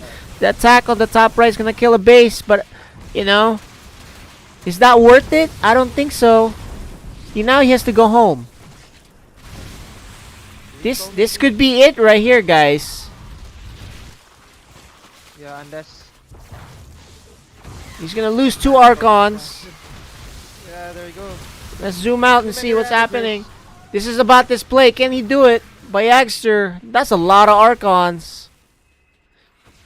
Baxter can't really afford to lose another base, though. These Biles. He's like, you know what? I need to clean this up. Oh, the base loses 18 workers. 18 workers. That might... Oh, man. DTs, though.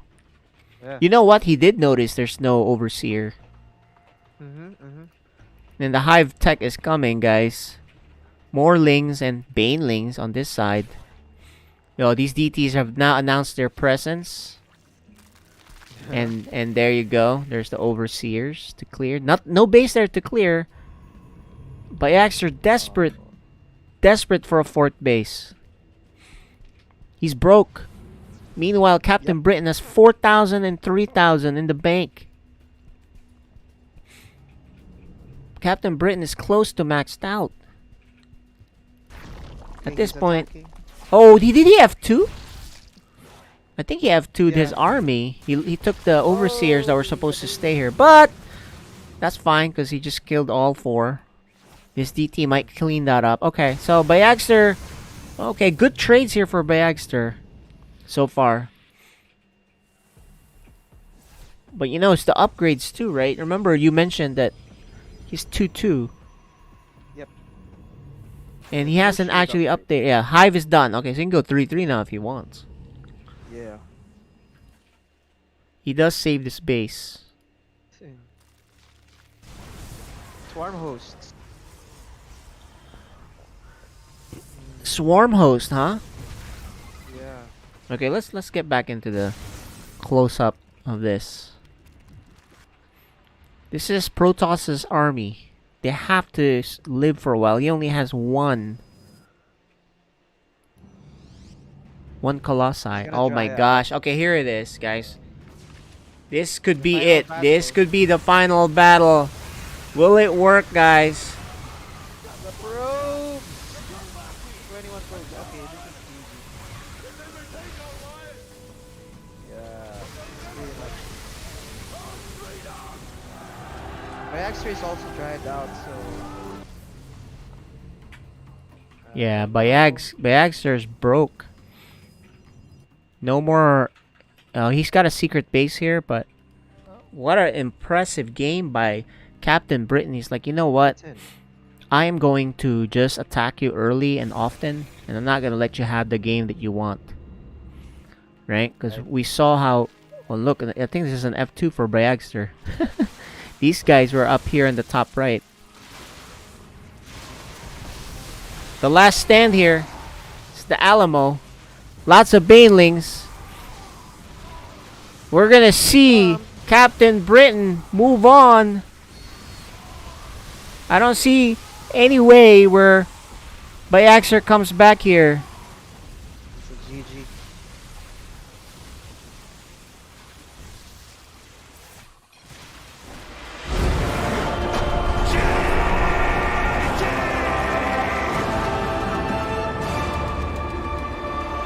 Captain Britain. Wow, guys. What a showing, proving completely wrong the predictions. Captain Britain takes care of business. Let's get an interview before he moves on, because yeah, he moves on, right? So let's get an interview with him before he goes. Yep.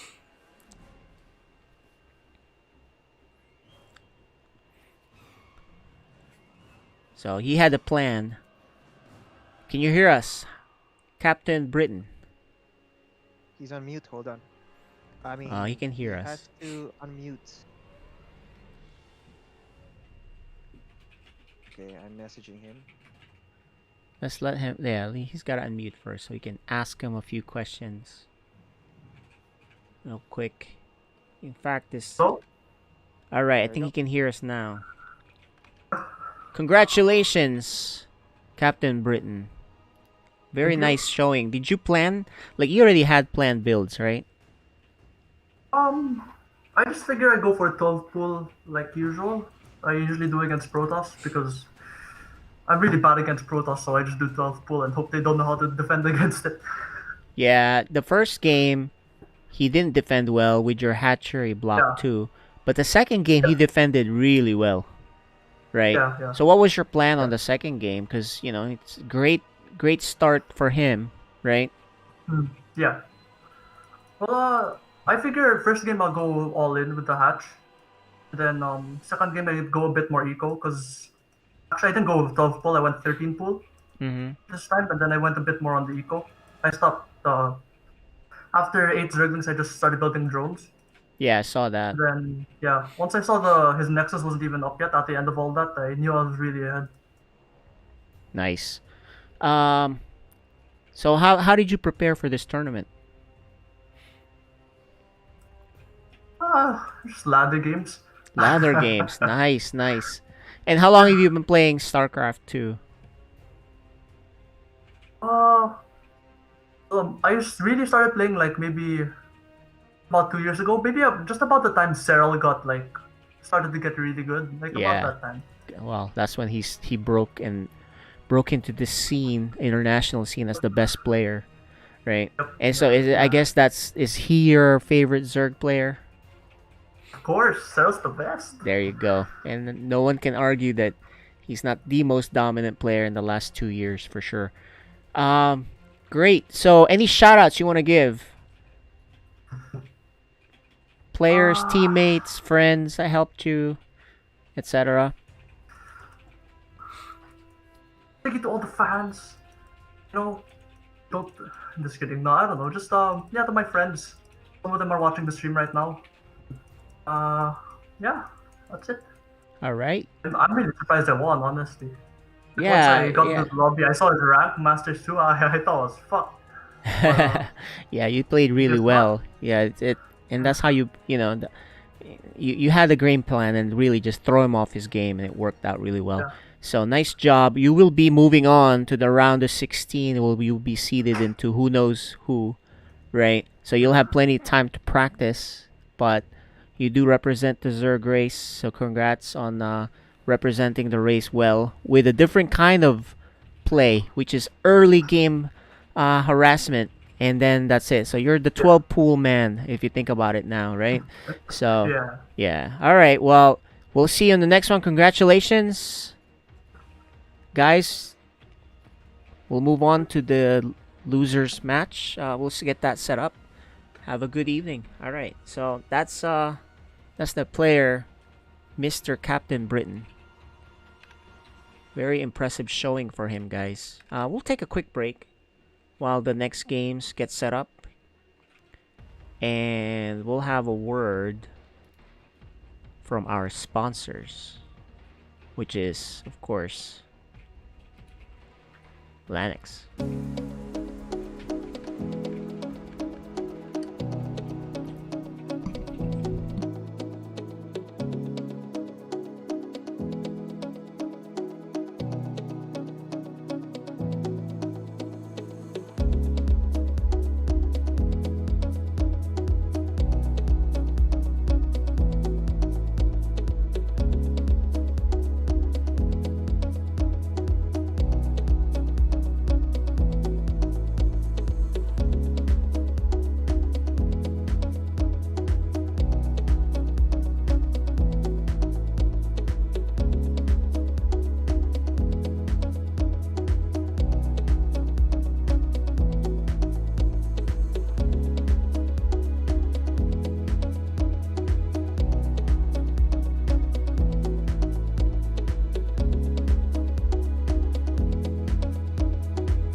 Alright, guys. We're still waiting for the map picks.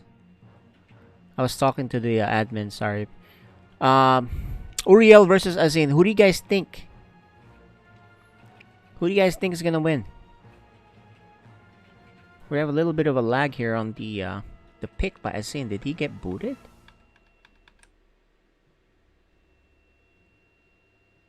I don't think so.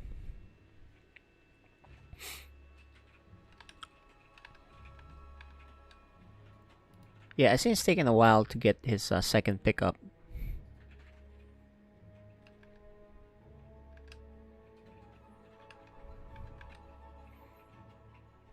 Guys, the winner here will go face Bayagster. And Bayagster, if you think about it, who would you want to face? Right? You dominated Azin in the first game. On the first match.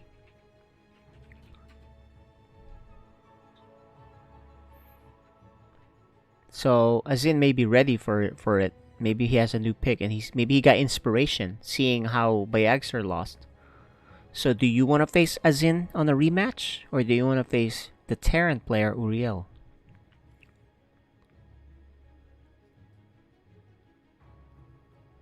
Like, who do you want if you're Bayagster? I'm favoring Uriel versus Azin. Who do you think? I'm favoring I can't actually make a pick. I don't know who's the better player. So, okay. So, picks here. Some people think Azin 2-0. Actually, you know what? How we can find out? Let's find out what their rankings are. How, you know, their ages and rankings. So, you guys can find that out. If you go to Storm's page. And the registration for PSL has a list of players. Let's take a look. Uriel. He's Terran. And he's a diamond. Okay. And meanwhile, Azin is a master Zerg. Okay. Well, Azin is also an 18-year-old. So pretty young guy. But the Zerg master over the Terran diamond, I think we already know who's favored, right? Just like that.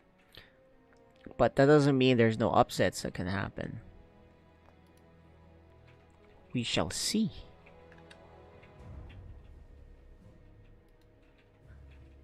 Now, have they made their picks yet? What's going on here? That's Captain Britain and Bayagster from earlier. That's done. Uriel Captain Britain is done. Did this bug out? Whatever it is, we have Pillars of Gold for Game 1 coming up now, guys.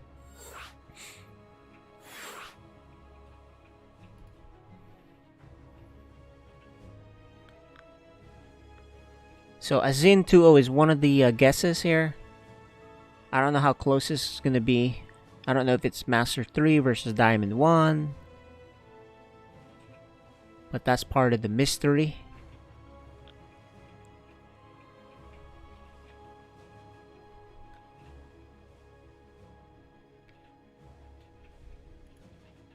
Actually, I can check now. Well, Azin is Masters 2. But his MMR has dropped quite a bit. To barely Masters 3, so maybe he's on a losing streak. Meanwhile, Uriel... Oh. Guys, Uriel is a new diamond at Diamond 3. I'm sorry, guys. So this is a huge mismatch. I hate to do this. But it's a huge mismatch. I think Uriel needs to come up with some really good builds, similar to how Captain Britain did it, right? Which is what? Proxy Araxis, some sort of Hellbat timing. So if we see Uriel pull this off, this is a much bigger upset.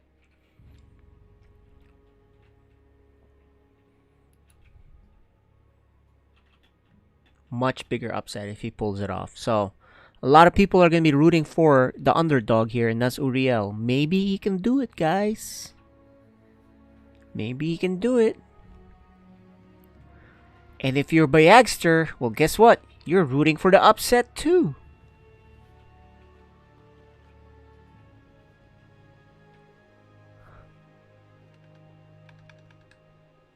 And let's take a look at these players. One of them is at the ceiling. Uriel at the bottom, chilling. The camera is not pointed to the right way here for Mr. Azin. So you just gotta get him in there. There you go. He's fixing it. Probably fell and looking at this ceiling, but Uriel is our Rocky.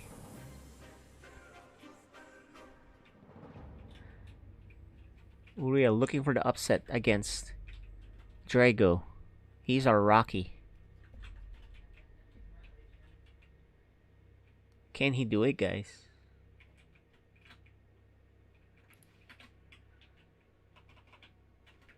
You know, we're rooting for him. Can he do it?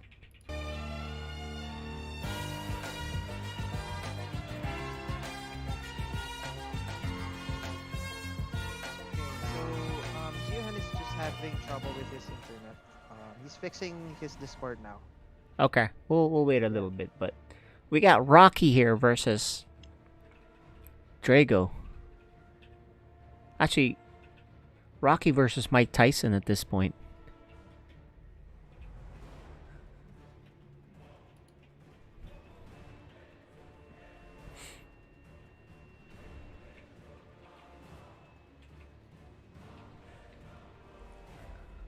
You guys should give him some advice. What should Uriel do to take the upset here? What's the best way Terran can beat Zergs? Proxy Raxus. Maybe Proxy Reapers. 3 Rax Reaper. Proxy Raxus to start. Battle Cruisers. Anything's possible, guys. I think this would be the biggest upset in PSL. Definitely don't want a macro in this game if you're Uriel. In the meantime, let's look at it from the perspective of Azin. If you're on his shoes, I think you scout, you get Overlord speed, and you just double check stuff. In fact, you should probably open with a pool first.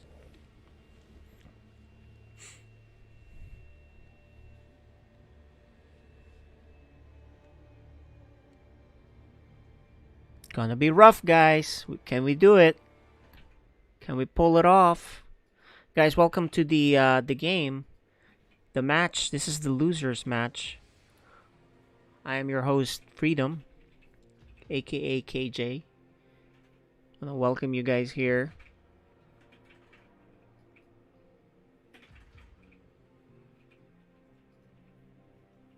Tell me who you guys think is gonna win this match. It's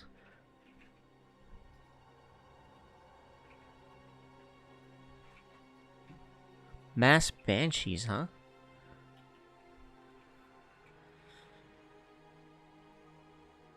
You know, this is the Rocky thing. Really is the Rocky thing. I think it's worth saying that again.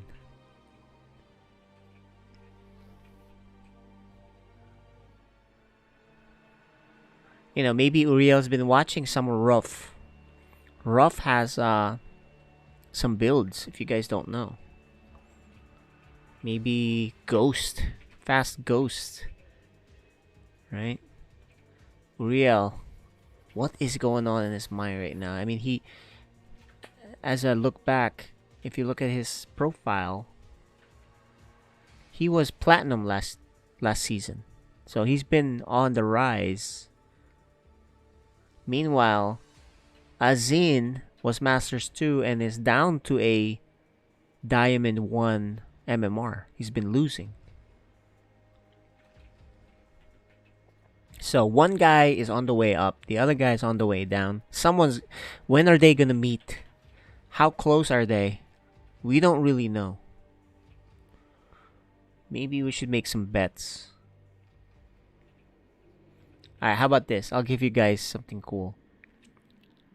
If Uriel wins this match, I'm gonna add $50 to the prize pool Oh. myself. Oh my gosh. All right, there you go. Oh. So Interesting. if it's a 2-0 Uriel, I'm gonna add $100 to the prize pool. So that's how big. That's how big the upset I think is. So now you guys have to root for him. Of course, unless you're friends with Azin. We'll see. We'll see, guys. Let's make it interesting. We're gonna play his Terran song. We're waiting for him. Uriel is having internet problems. Maybe Uriel... No, not Uriel. Asin's having internet problems. He's rejoining. Maybe he lags out at the worst time. Right?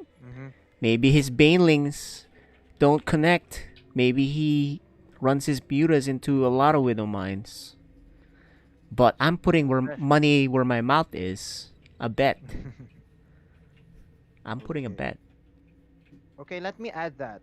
If Uriel gets 2-0, I'll add $10. If Uriel Gets wins 2-0, 2-0, another add $10 on $10. top by that's Missile. a So total of guys, 60. no. I said if it's 2-0, I'm giving 100. So it's 110. Oh. Oh.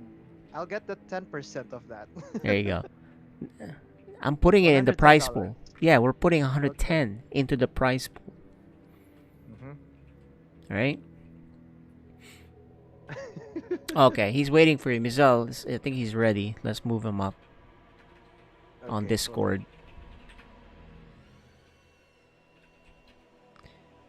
If Azin wins, well, guys, come on. We can't bet on that. He's kind of heavily favored. It doesn't do anything. Right? So maybe we can actually say that again so the both can hear us. All right, yeah, So- we should you can unmute them and tell them Yeah. Okay. to add extra. Well, but then that's extra pressure. I don't know if that's fair. Is that extra Sorry. pressure for Azin? So maybe that's just for the viewers. Okay. Okay. I don't know if that I we think, would. Okay, well, just wait for Azin to turn on his camera. Nope, it's loading, guys. Azin is Mm-hmm. pedaling hard to get that internet going. Yeah. He's pedaling hard. And guys, by the way, we do have Group G tomorrow, which is tonight for you guys in Manila. Yep. You know, if he doesn't get his camera on, that's fine. Yeah. Okay. Let's just move It's on. fine. There it is. Oh, there you go. It's alive. Your mask. Your mask. Azin has his mask on. He doesn't anyway. want to catch anything from our stream. You never know with this coronavirus. They don't know everything. Maybe it goes through the computers. No, it doesn't. But keep your masks on, guys. Be safe out there. We're ready to go. Who is gonna move to face Bayexter in the losers finals? Loser here is out.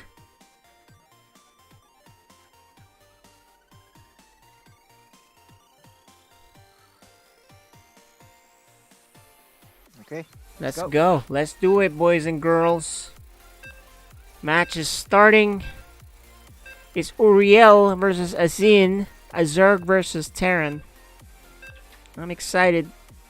You should be too.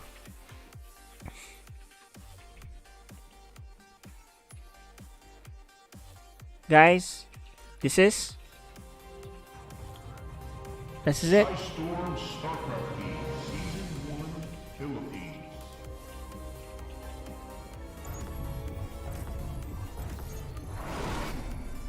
Alright, boys and girls. We are on Pillars of Gold. On the top right, the Zerg player. Azim.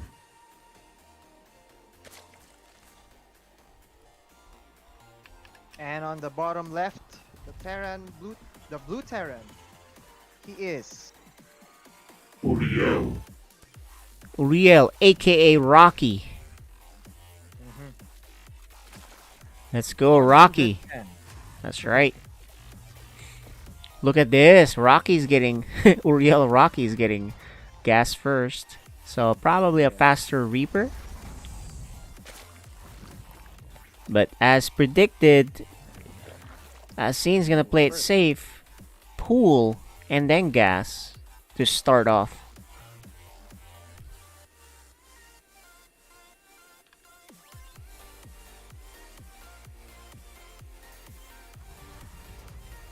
Gonna scout. Yep, and you should scout. Now, the last time Uriel scouted and he saw that there was no drones on the hatchery, right? He kind of misread that. This time he's scouting a lot earlier too, like at least this part of the scout where he will see a late hatchery.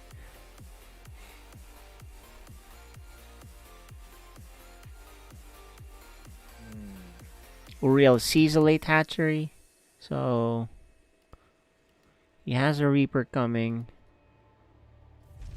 So here's the funny thing. The last time he did this, he actually just kind of like overreacted and then built his command center on the top, right? When he could have defended the lings at the bottom. So maybe he adjusted and saw that. He does see 4 lings go by, which you can easily handle with Reaper just because you're much faster. Right?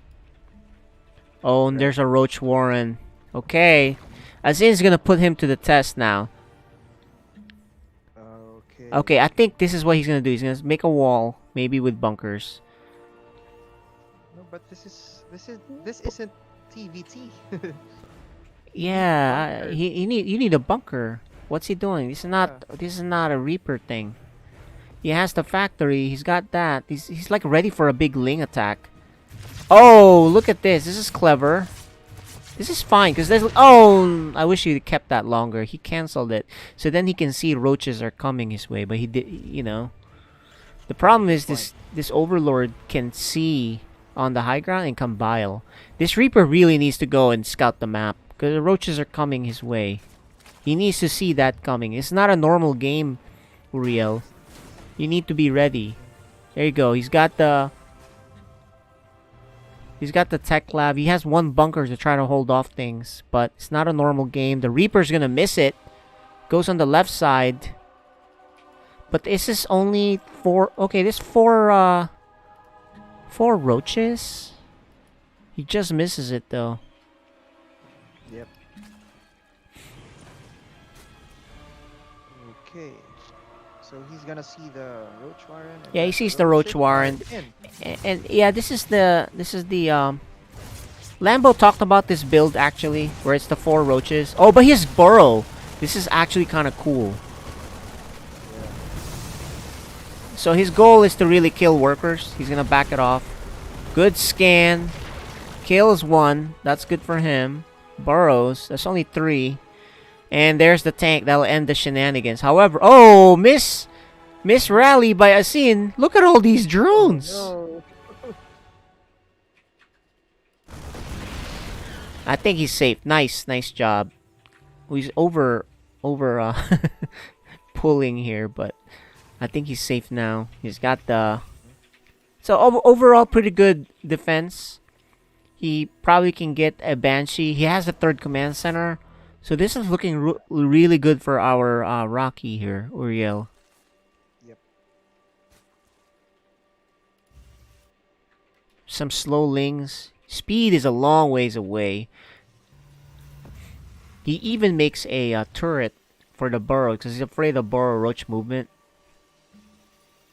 Yeah, he needs more gas though. Okay, so the Zerg actually is Oh, going to annoying. prevent the expansion. Right. But looking good for Uriel. Like 29-33, he's got a 3rd command center coming up. He's safe. He's got a Banshee coming, a 2nd tank. He just got to get his bio going if he's going bio. Or last time we saw he went mech though, so not quite sure what he likes. But this is a good start for Uriel. Good defense. Oh, it looks like Io. Yeah, it looks like it's gonna be bio, but he needs a lot more gate barracks. He's gonna try to get that, but he gets away. But he's trying to kill this other overlord. Nice moves. You really gotta get rid of that. It sees too much. There you go. Cleans that up.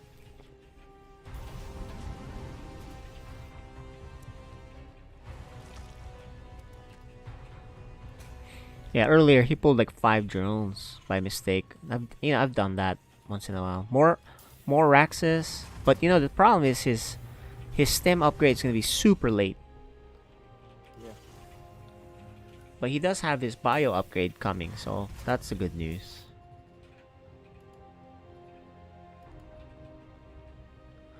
Range upgrade for Zerg.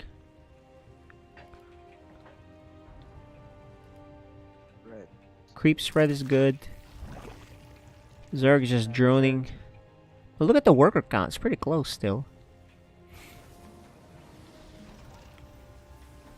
Uriel is very late in starting his stim though. It's still not started. There's the scan. This Banshee is not gonna do much.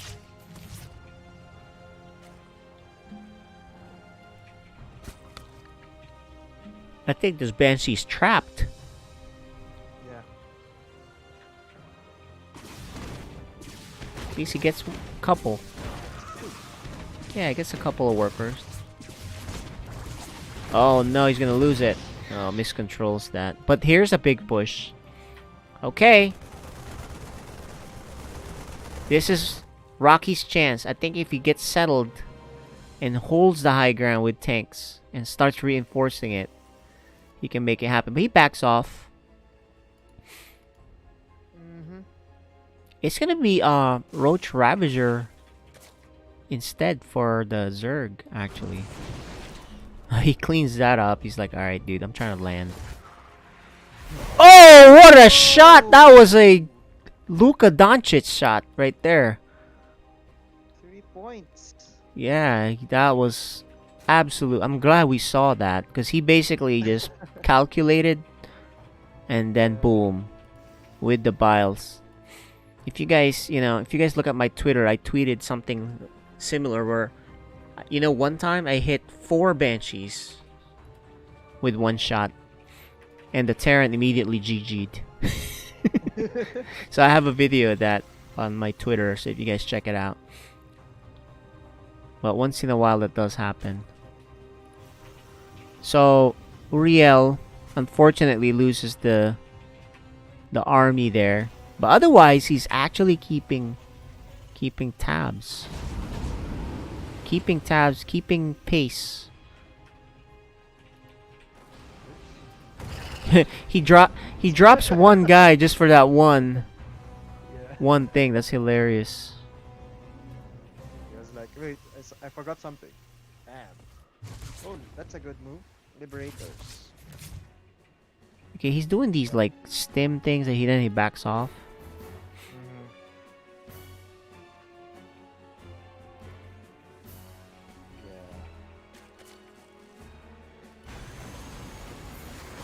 Okay, so he does a fake drop thing, then he comes back.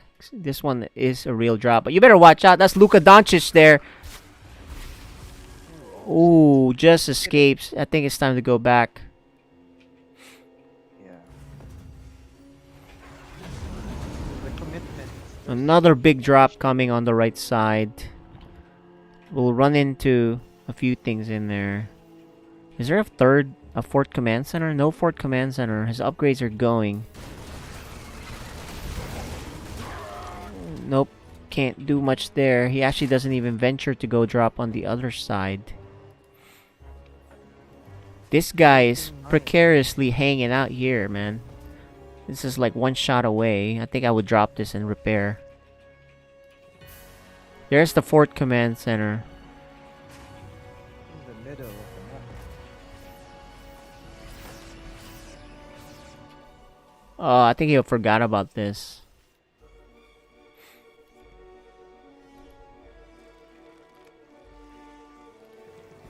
And now Azin is feeling confident. Look at that creep spread.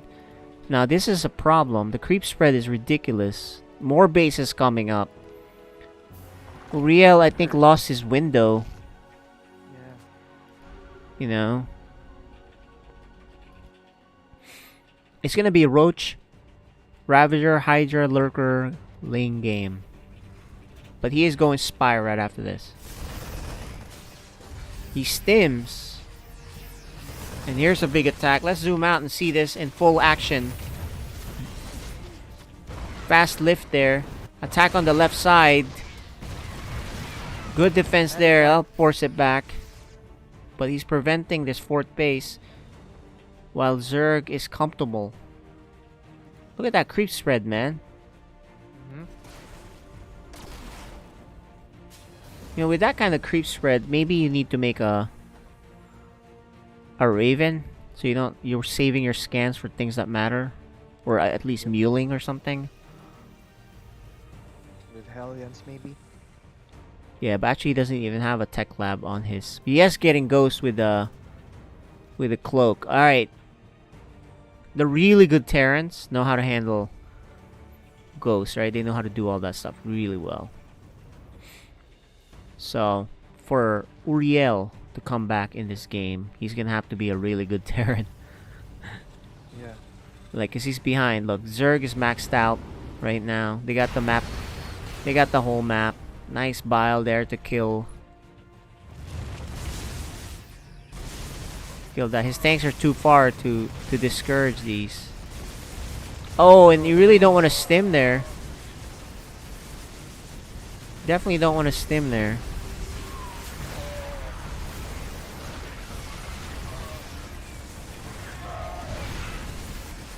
Yeah, I think he needs to move his tanks. He keeps losing Yeah.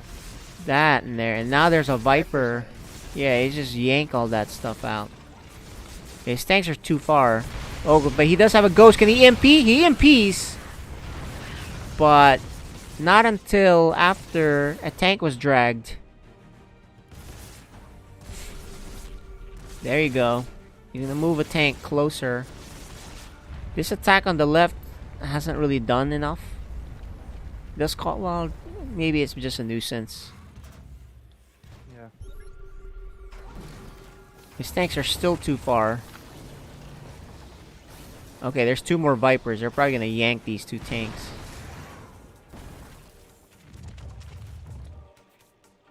More attacks on the left side. Just weakening that defense.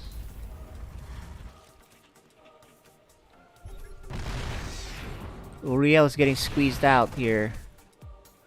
Creep spreads all over everywhere now. Oh, the ghosts!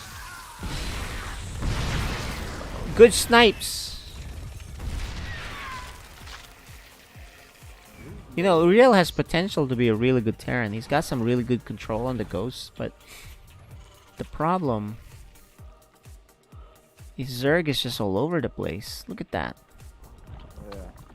Zerg is maxed out, been maxed out. But Terran is coming back. They're at 170 supply. He's gonna try to do another drop. This time with 4 medevacs. Can it do anything? But then he splits it. Oh, he wants to repair it. He drops the ghost. Oh, I see. He wanted to take care of these Broodlords. Oh no. Broodlords at home. He'll take care of that. But then he needs to take care of this ones here. There's only 2, so that's not that bad. But you know, oh, here's a nice nuke. There's a nuke, guys. He pulls the guy that has the nuke. So no nuke for you.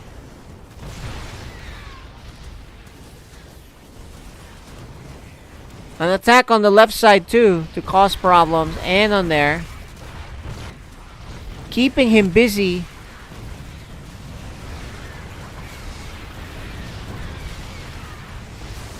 Four tanks. Tank miss micro here. Oh, one more tank left. Okay, he does hold, but he still has not cleaned up this army here on the right side. It's causing so much problems. Okay, he's gonna snipe, I think. He's gonna do a snipe. Here's the snipe.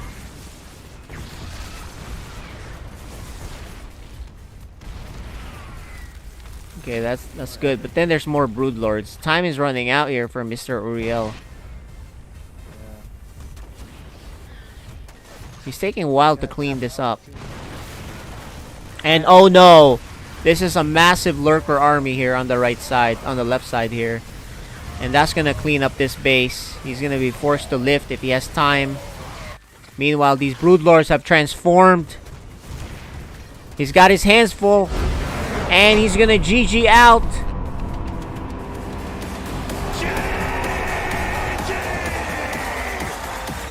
And game 1 goes to Azim.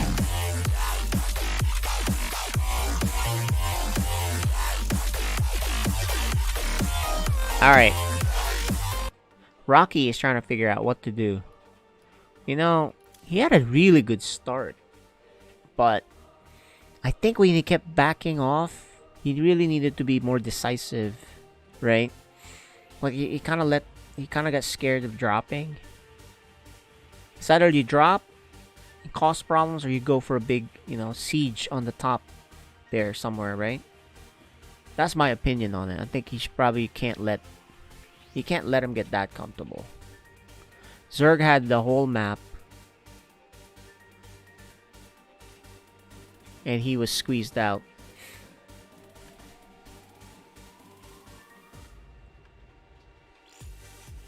But we're gonna head to that aura for game 2. Uriel's final life, guys. Can still win the $50 bet and add to the prize pool if Uriel wins the next 2 games. Right? We're on Group F here, guys. The winner faces Bayagster. And here we go. Game 2. Coming up.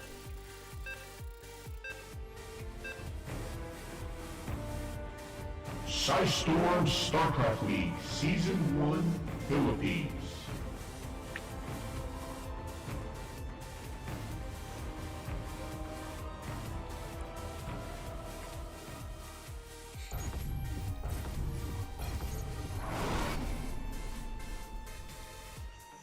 Alright. The Zerg player. Azim.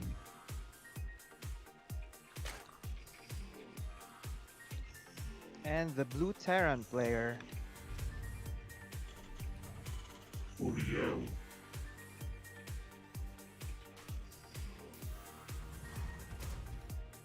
Look what we got here. Mm-hmm. I think Azin is going to proxy and then send Ravagers with Queen. So it's going to be a proxy.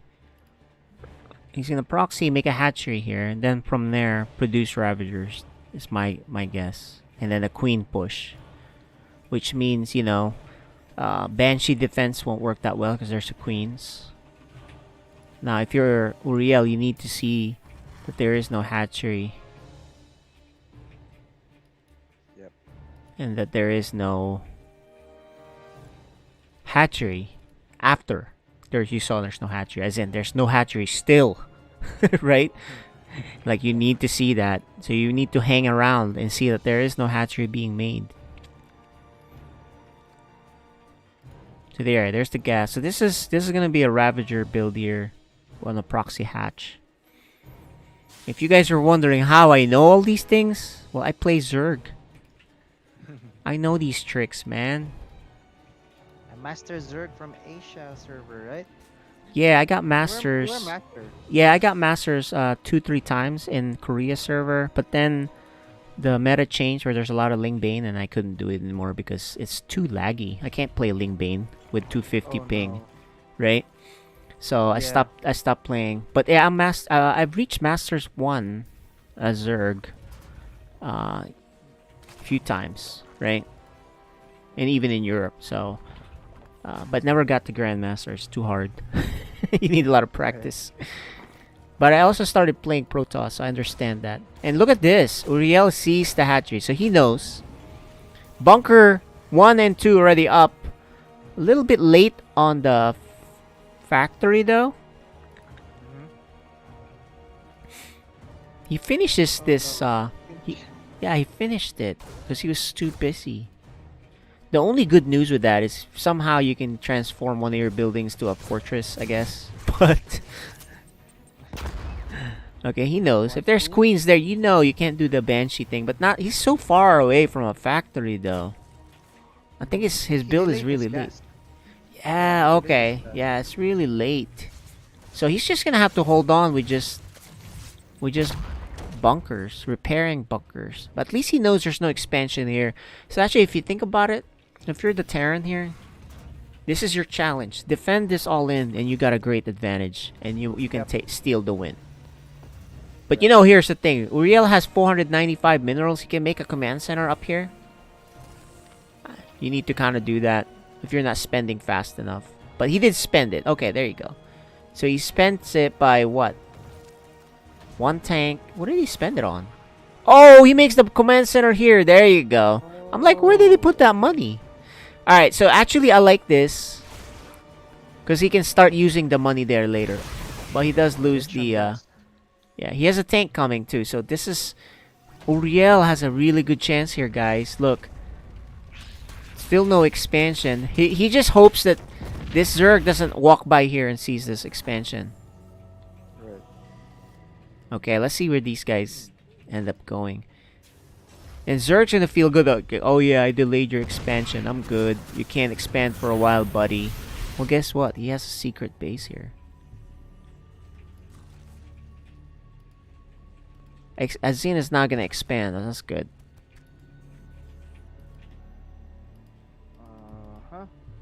No reactor yet on his barracks. I think he has to make the first money. Yeah, he has 2 tanks now. You can't... I don't think you can bust this anymore. Just repairing it. Also, yeah, the creep spread as well. Creep spread is a problem. Yeah. His scans, maybe? We'll take some of his scans. Yeah, he would... Normally you make a Raven here. So that way... So he's trading away shots for the... Look, there's more and more tanks, so he's not gonna break them. Right? Yeah. And look at this. Finally some dividends. And look at this. He's gonna go BCs. Oops. Nice job. He can pull this off. He can pull it off, guys. 1 BC causes so much problems. We know how that works. Especially if you slack here as on your defense.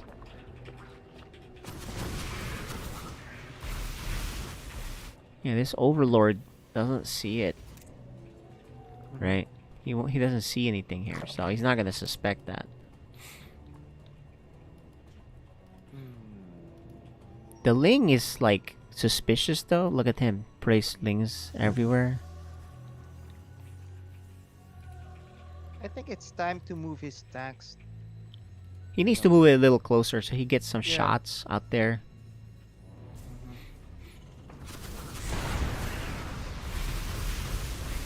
Oh no.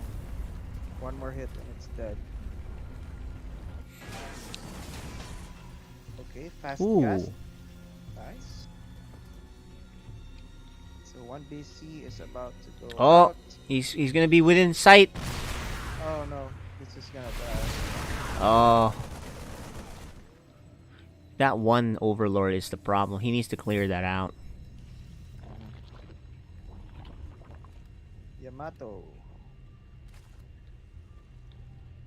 So, So- waiting the Yamato gun. Alright, so this game has stabilized, but I think the longer you take, if you're Uriel here, the worse it gets for you, as usual, right? That's how it works. Yep.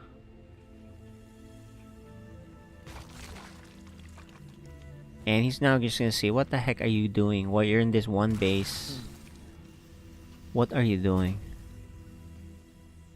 Move out the Marines. This creep spread's getting ridiculous again. He's gonna make another one here.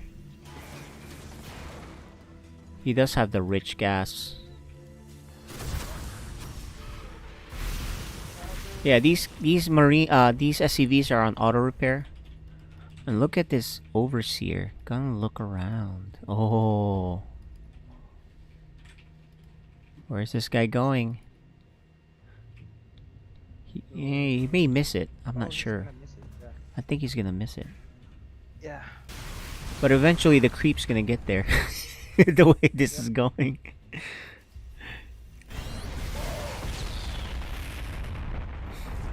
He's having a hard time with this thing here at the front. He doesn't know how to react to it yet. Yeah, let's go see. Yeah, Base still. under attack. Hide your queens. Hide your hives. There's the 2. He needs to micro this 1 hurt BC. Probably drop the mule to go kill.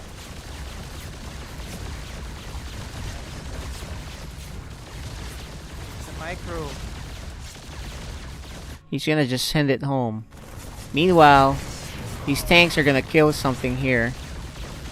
Good damage from this. Oh, but Spire is done, and guess what that means? I think he took too long. Yeah. He sees another fully saturated base there, and he realizes, oh man, he still hasn't even cleaned this up, so...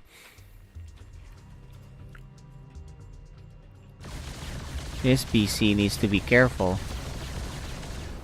And get out, because corruptors are out. In fact, he's not even gonna be getting out. The bile or the spore took care of it. Yikes.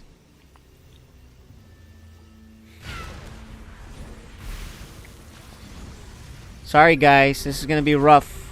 This will be a nice comeback if he pulls it out, but remember. Oh! Ouch.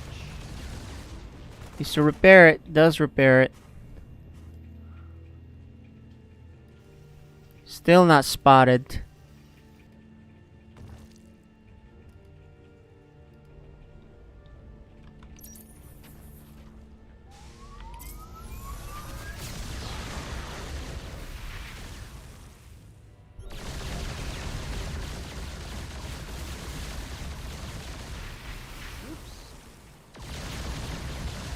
Yeah, 3 BCs are hard now to deal with.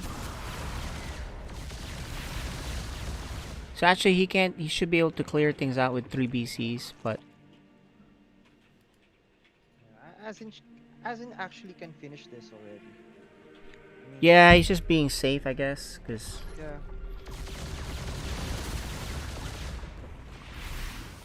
and now the corruptors are here. So there goes that chance. I think he had to jump before the corruptors showed up and these spines. Unfortunately, Oh no. saves it, but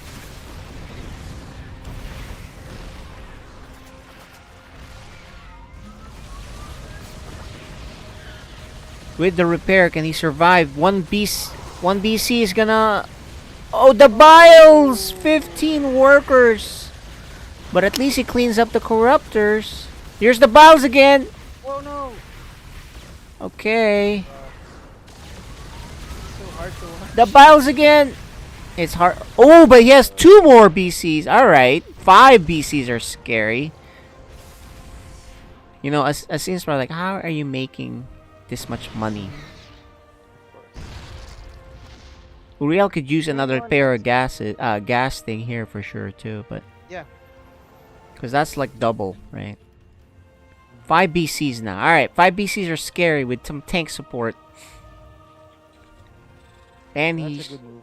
Yeah, he has Yamato too, so... I don't think he can take... I don't think these corruptors can take the BCs now. Oh, there's more corruptors!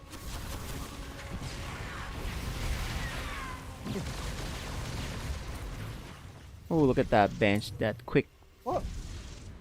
Oh, that's a... I think he missed micro. He meant to Yamato. He meant to Yamato that. So he loses.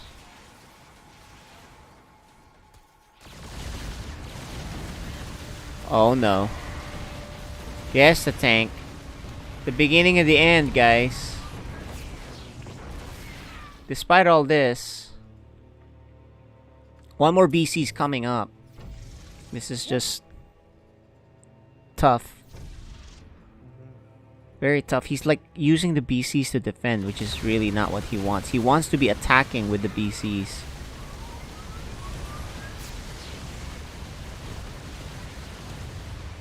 You know, that's the problem.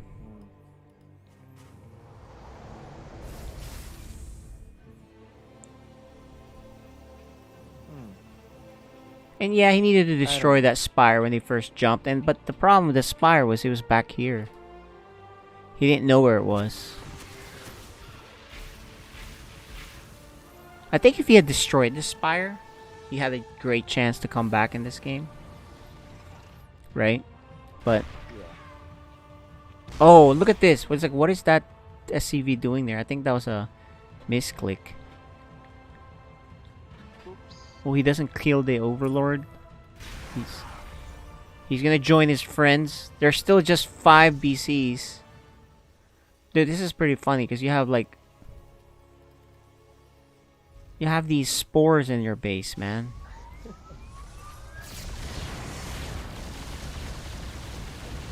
The mass... Look at his control. His control with BC is actually pretty decent because he's able to blink the one that's about to die. That's really hard to do. But he is on 2 base. Oh my goodness, look at this. Oh. Actually, It all depends on him keeping the BCs. And he loses one. He's gonna lose this base. Saves it for the moment. The BCs get shot. Goes behind. No more workers there. And no more BCs. Well, one more. For the moment. Gonna hide behind the turrets. But I think that's gonna do it, guys.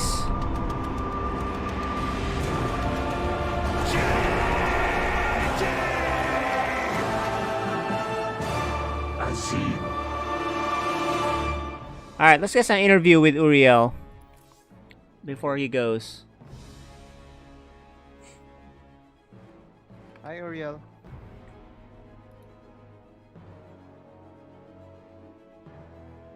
Can you hear us, Mr. Uriel? You're on mute.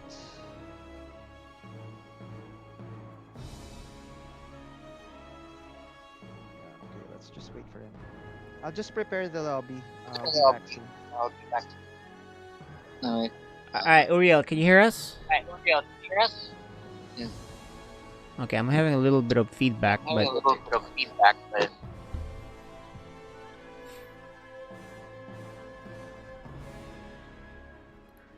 alright, Uriel. Yes. Yeah. Maybe you may need to mute me or lower my volume because I can hear it. There's a feedback. No. Alright, but anyway, I'm gonna ask some questions for you. Did you have fun? That's the first question. Well, yes. Just gonna give up on the last 2 games. Yeah, it Now was a... just Uh-huh. having fun.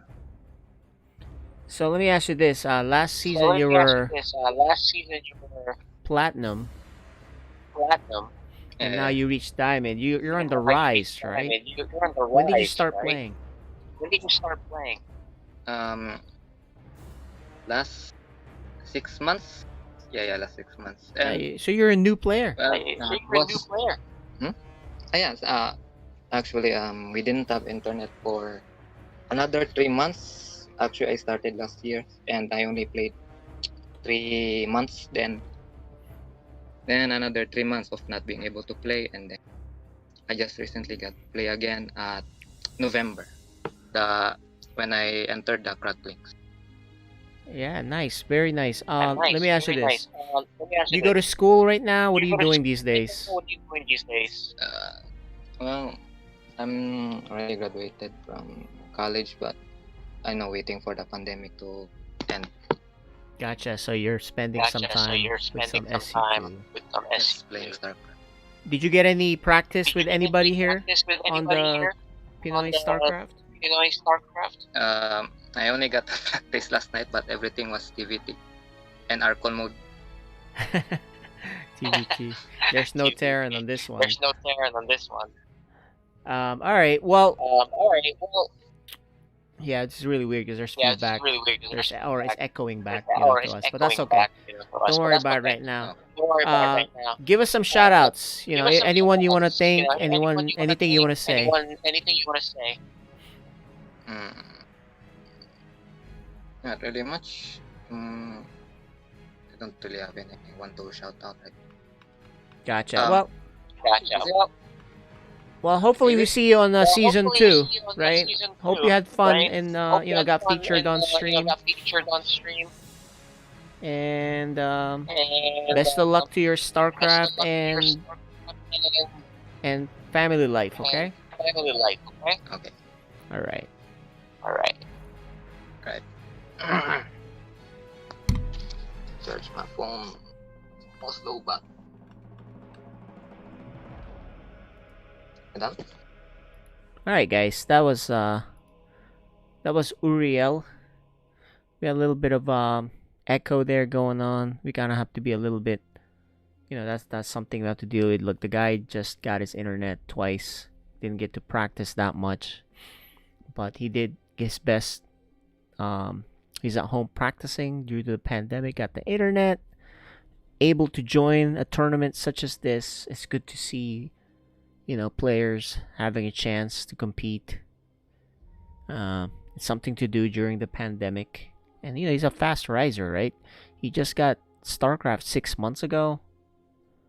And then, went from Platinum last season to now Diamond. Who knows how far he can go. Alright, so we'll go on to the next match here, guys.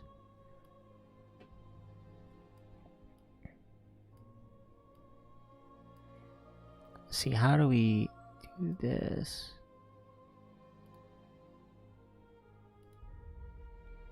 Hang tight, guys. I'm like a little bit on issues here. All right, there you go. Okay, so the final losers. Who's gonna emerge from the losers match here? This is the loser finals. That's what I was trying to say. Loser finals is gonna be Azin and Bayagster, and that's a rematch. We saw Bayagster dominate the PVZ matchup so much that we thought that Bayagster would wreck Captain Britain, but obviously that wasn't the case, right?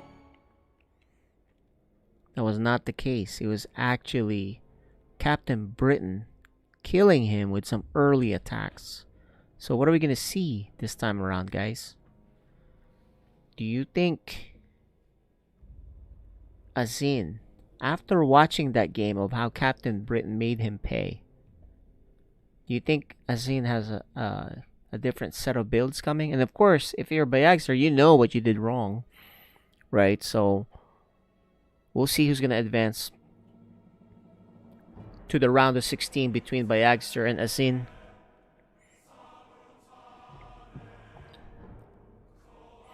I'm waiting for Mizel. Let's go see if they even picked the maps yet, too. Let's go double check.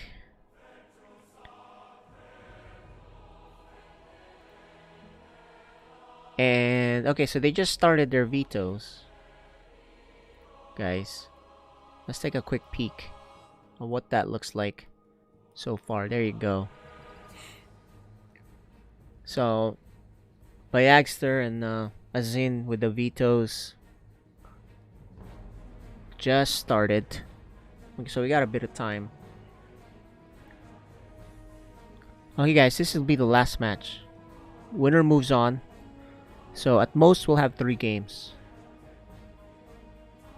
So call your friends, let them know to catch the last set of games for FSL Group PSL Group F. Sorry, we have an FSL tournament too, which is completely different. But this is PSL Group F. The vetoes have started. We'll be right back after a word from our sponsor.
Okay, here you go, guys.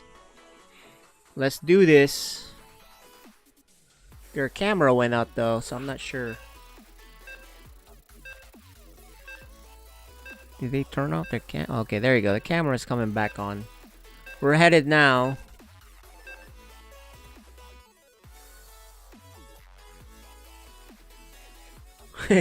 Azin's camera is pointed to the ceiling. Anyway, guys, it's starting. Final match.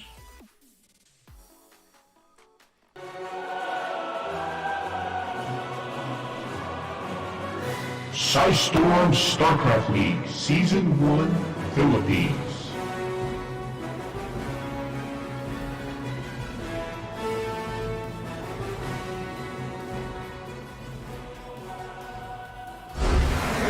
Oh, looks like we have a little bit of an issue with the game.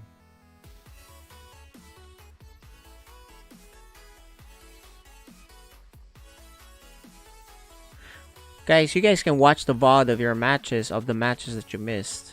Just check out, it's on SciStorm.com. You can see the VODs. They will be up pretty soon after this stream is over.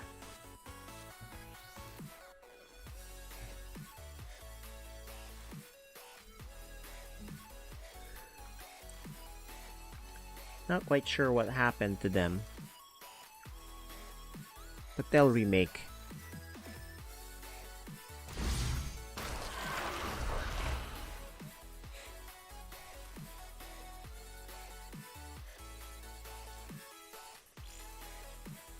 Okay, submarine, guys, for game 1. We're gonna try this again.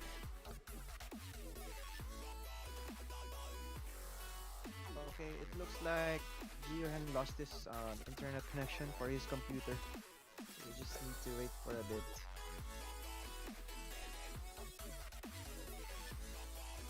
Okay, so we'll wait.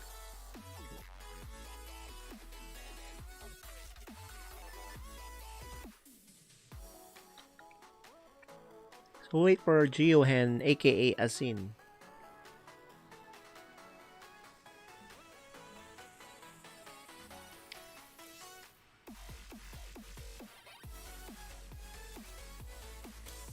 You know, these internet issues do happen.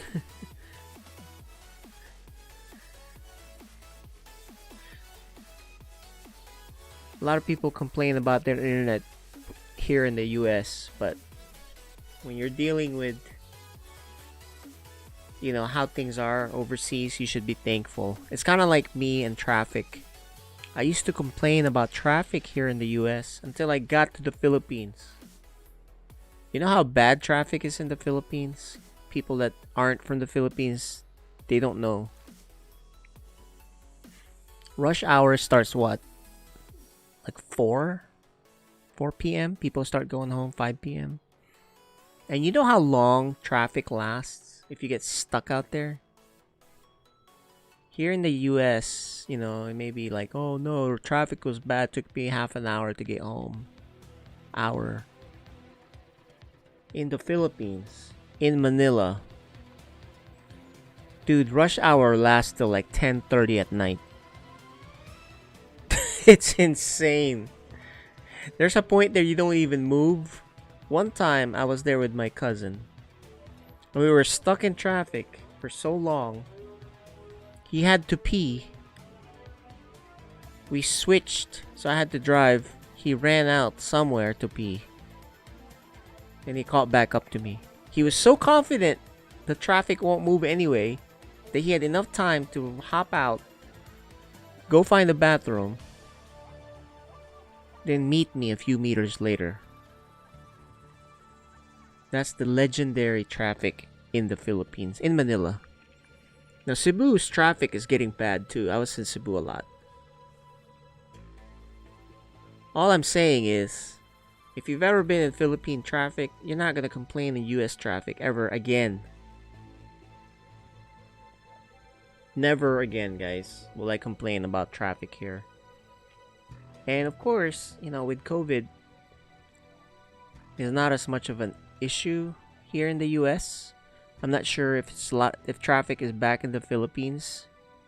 It might be welcome sight. Like, hey, things are getting back to normal. But either way, traffic there is so bad that they have these, license plate restrictions. A certain number can only drive certain days of the week.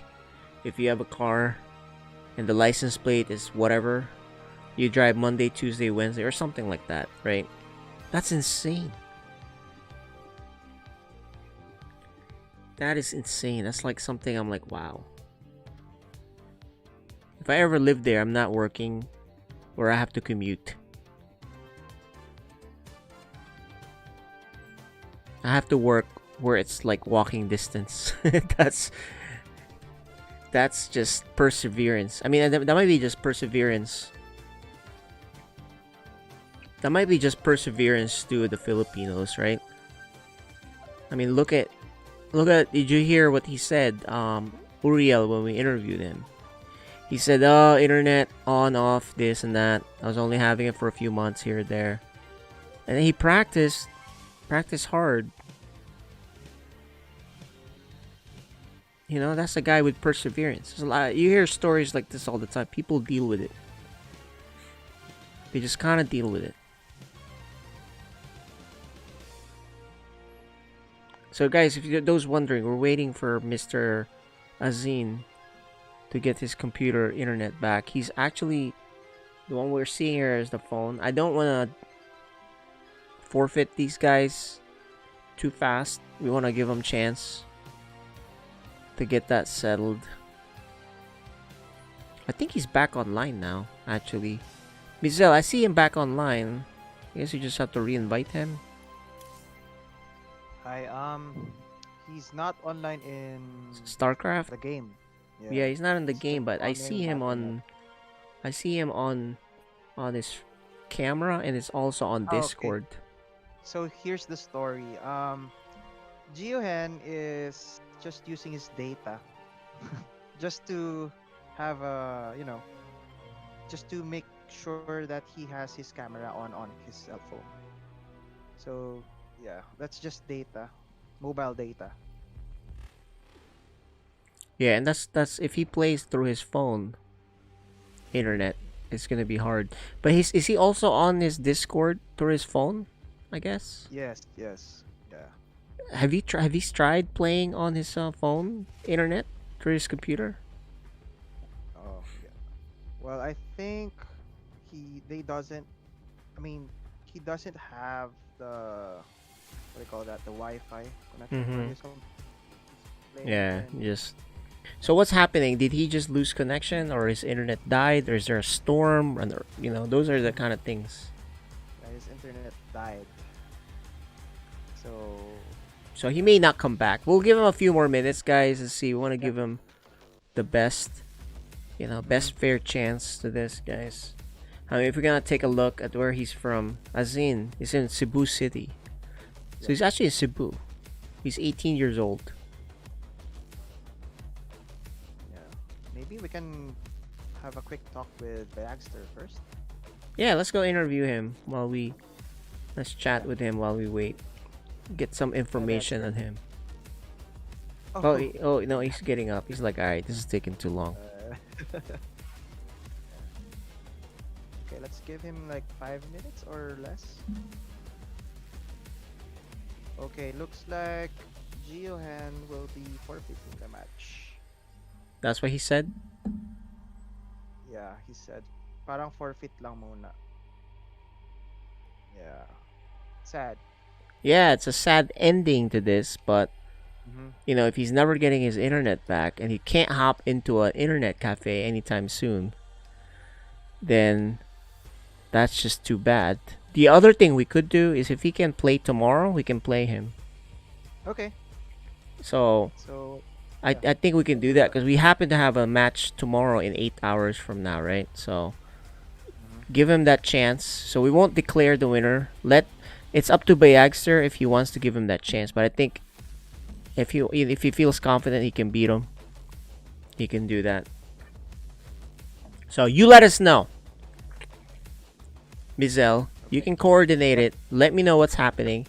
But guys, just to let you know, we will be having Group G in a few hours, which is your nighttime, my morning, right? And Group Do you G want- is right there. We'll start off if Bayagser plays tomorrow and gives Azin a chance. He can play and lead off the Group G, or you can get the replays. I'll cast it tomorrow. Yep, I You- can send you the replays. Yeah, that'll work too. For sure. Because I think that might be better. Because I don't think it's fair to make Bayagster play that night live. Just get the replays. They can play and I'll cast it. Alright guys, so Group G in a few hours will be David Bain, Xenos, Acer PH, and Portrial. Portrial, I'm not sure how you say that. But tonight's Group F, Captain Britain advances, and we'll find out by a replay who advances between Bayagser and Azin. I think we'll just do that. Mizel, please coordinate with the players. Have those replays ready for tomorrow or tonight. And that's going to do it for this cast. Alright, guys, thanks for watching this special broadcast. We do this twice a week. Invite your friends and family to come watch. But, that's Bayagster. He's going to be a little disappointed, but you'll tell him what's up. Alright, guys. Sidestorm Starcraft Season 1 Philippines.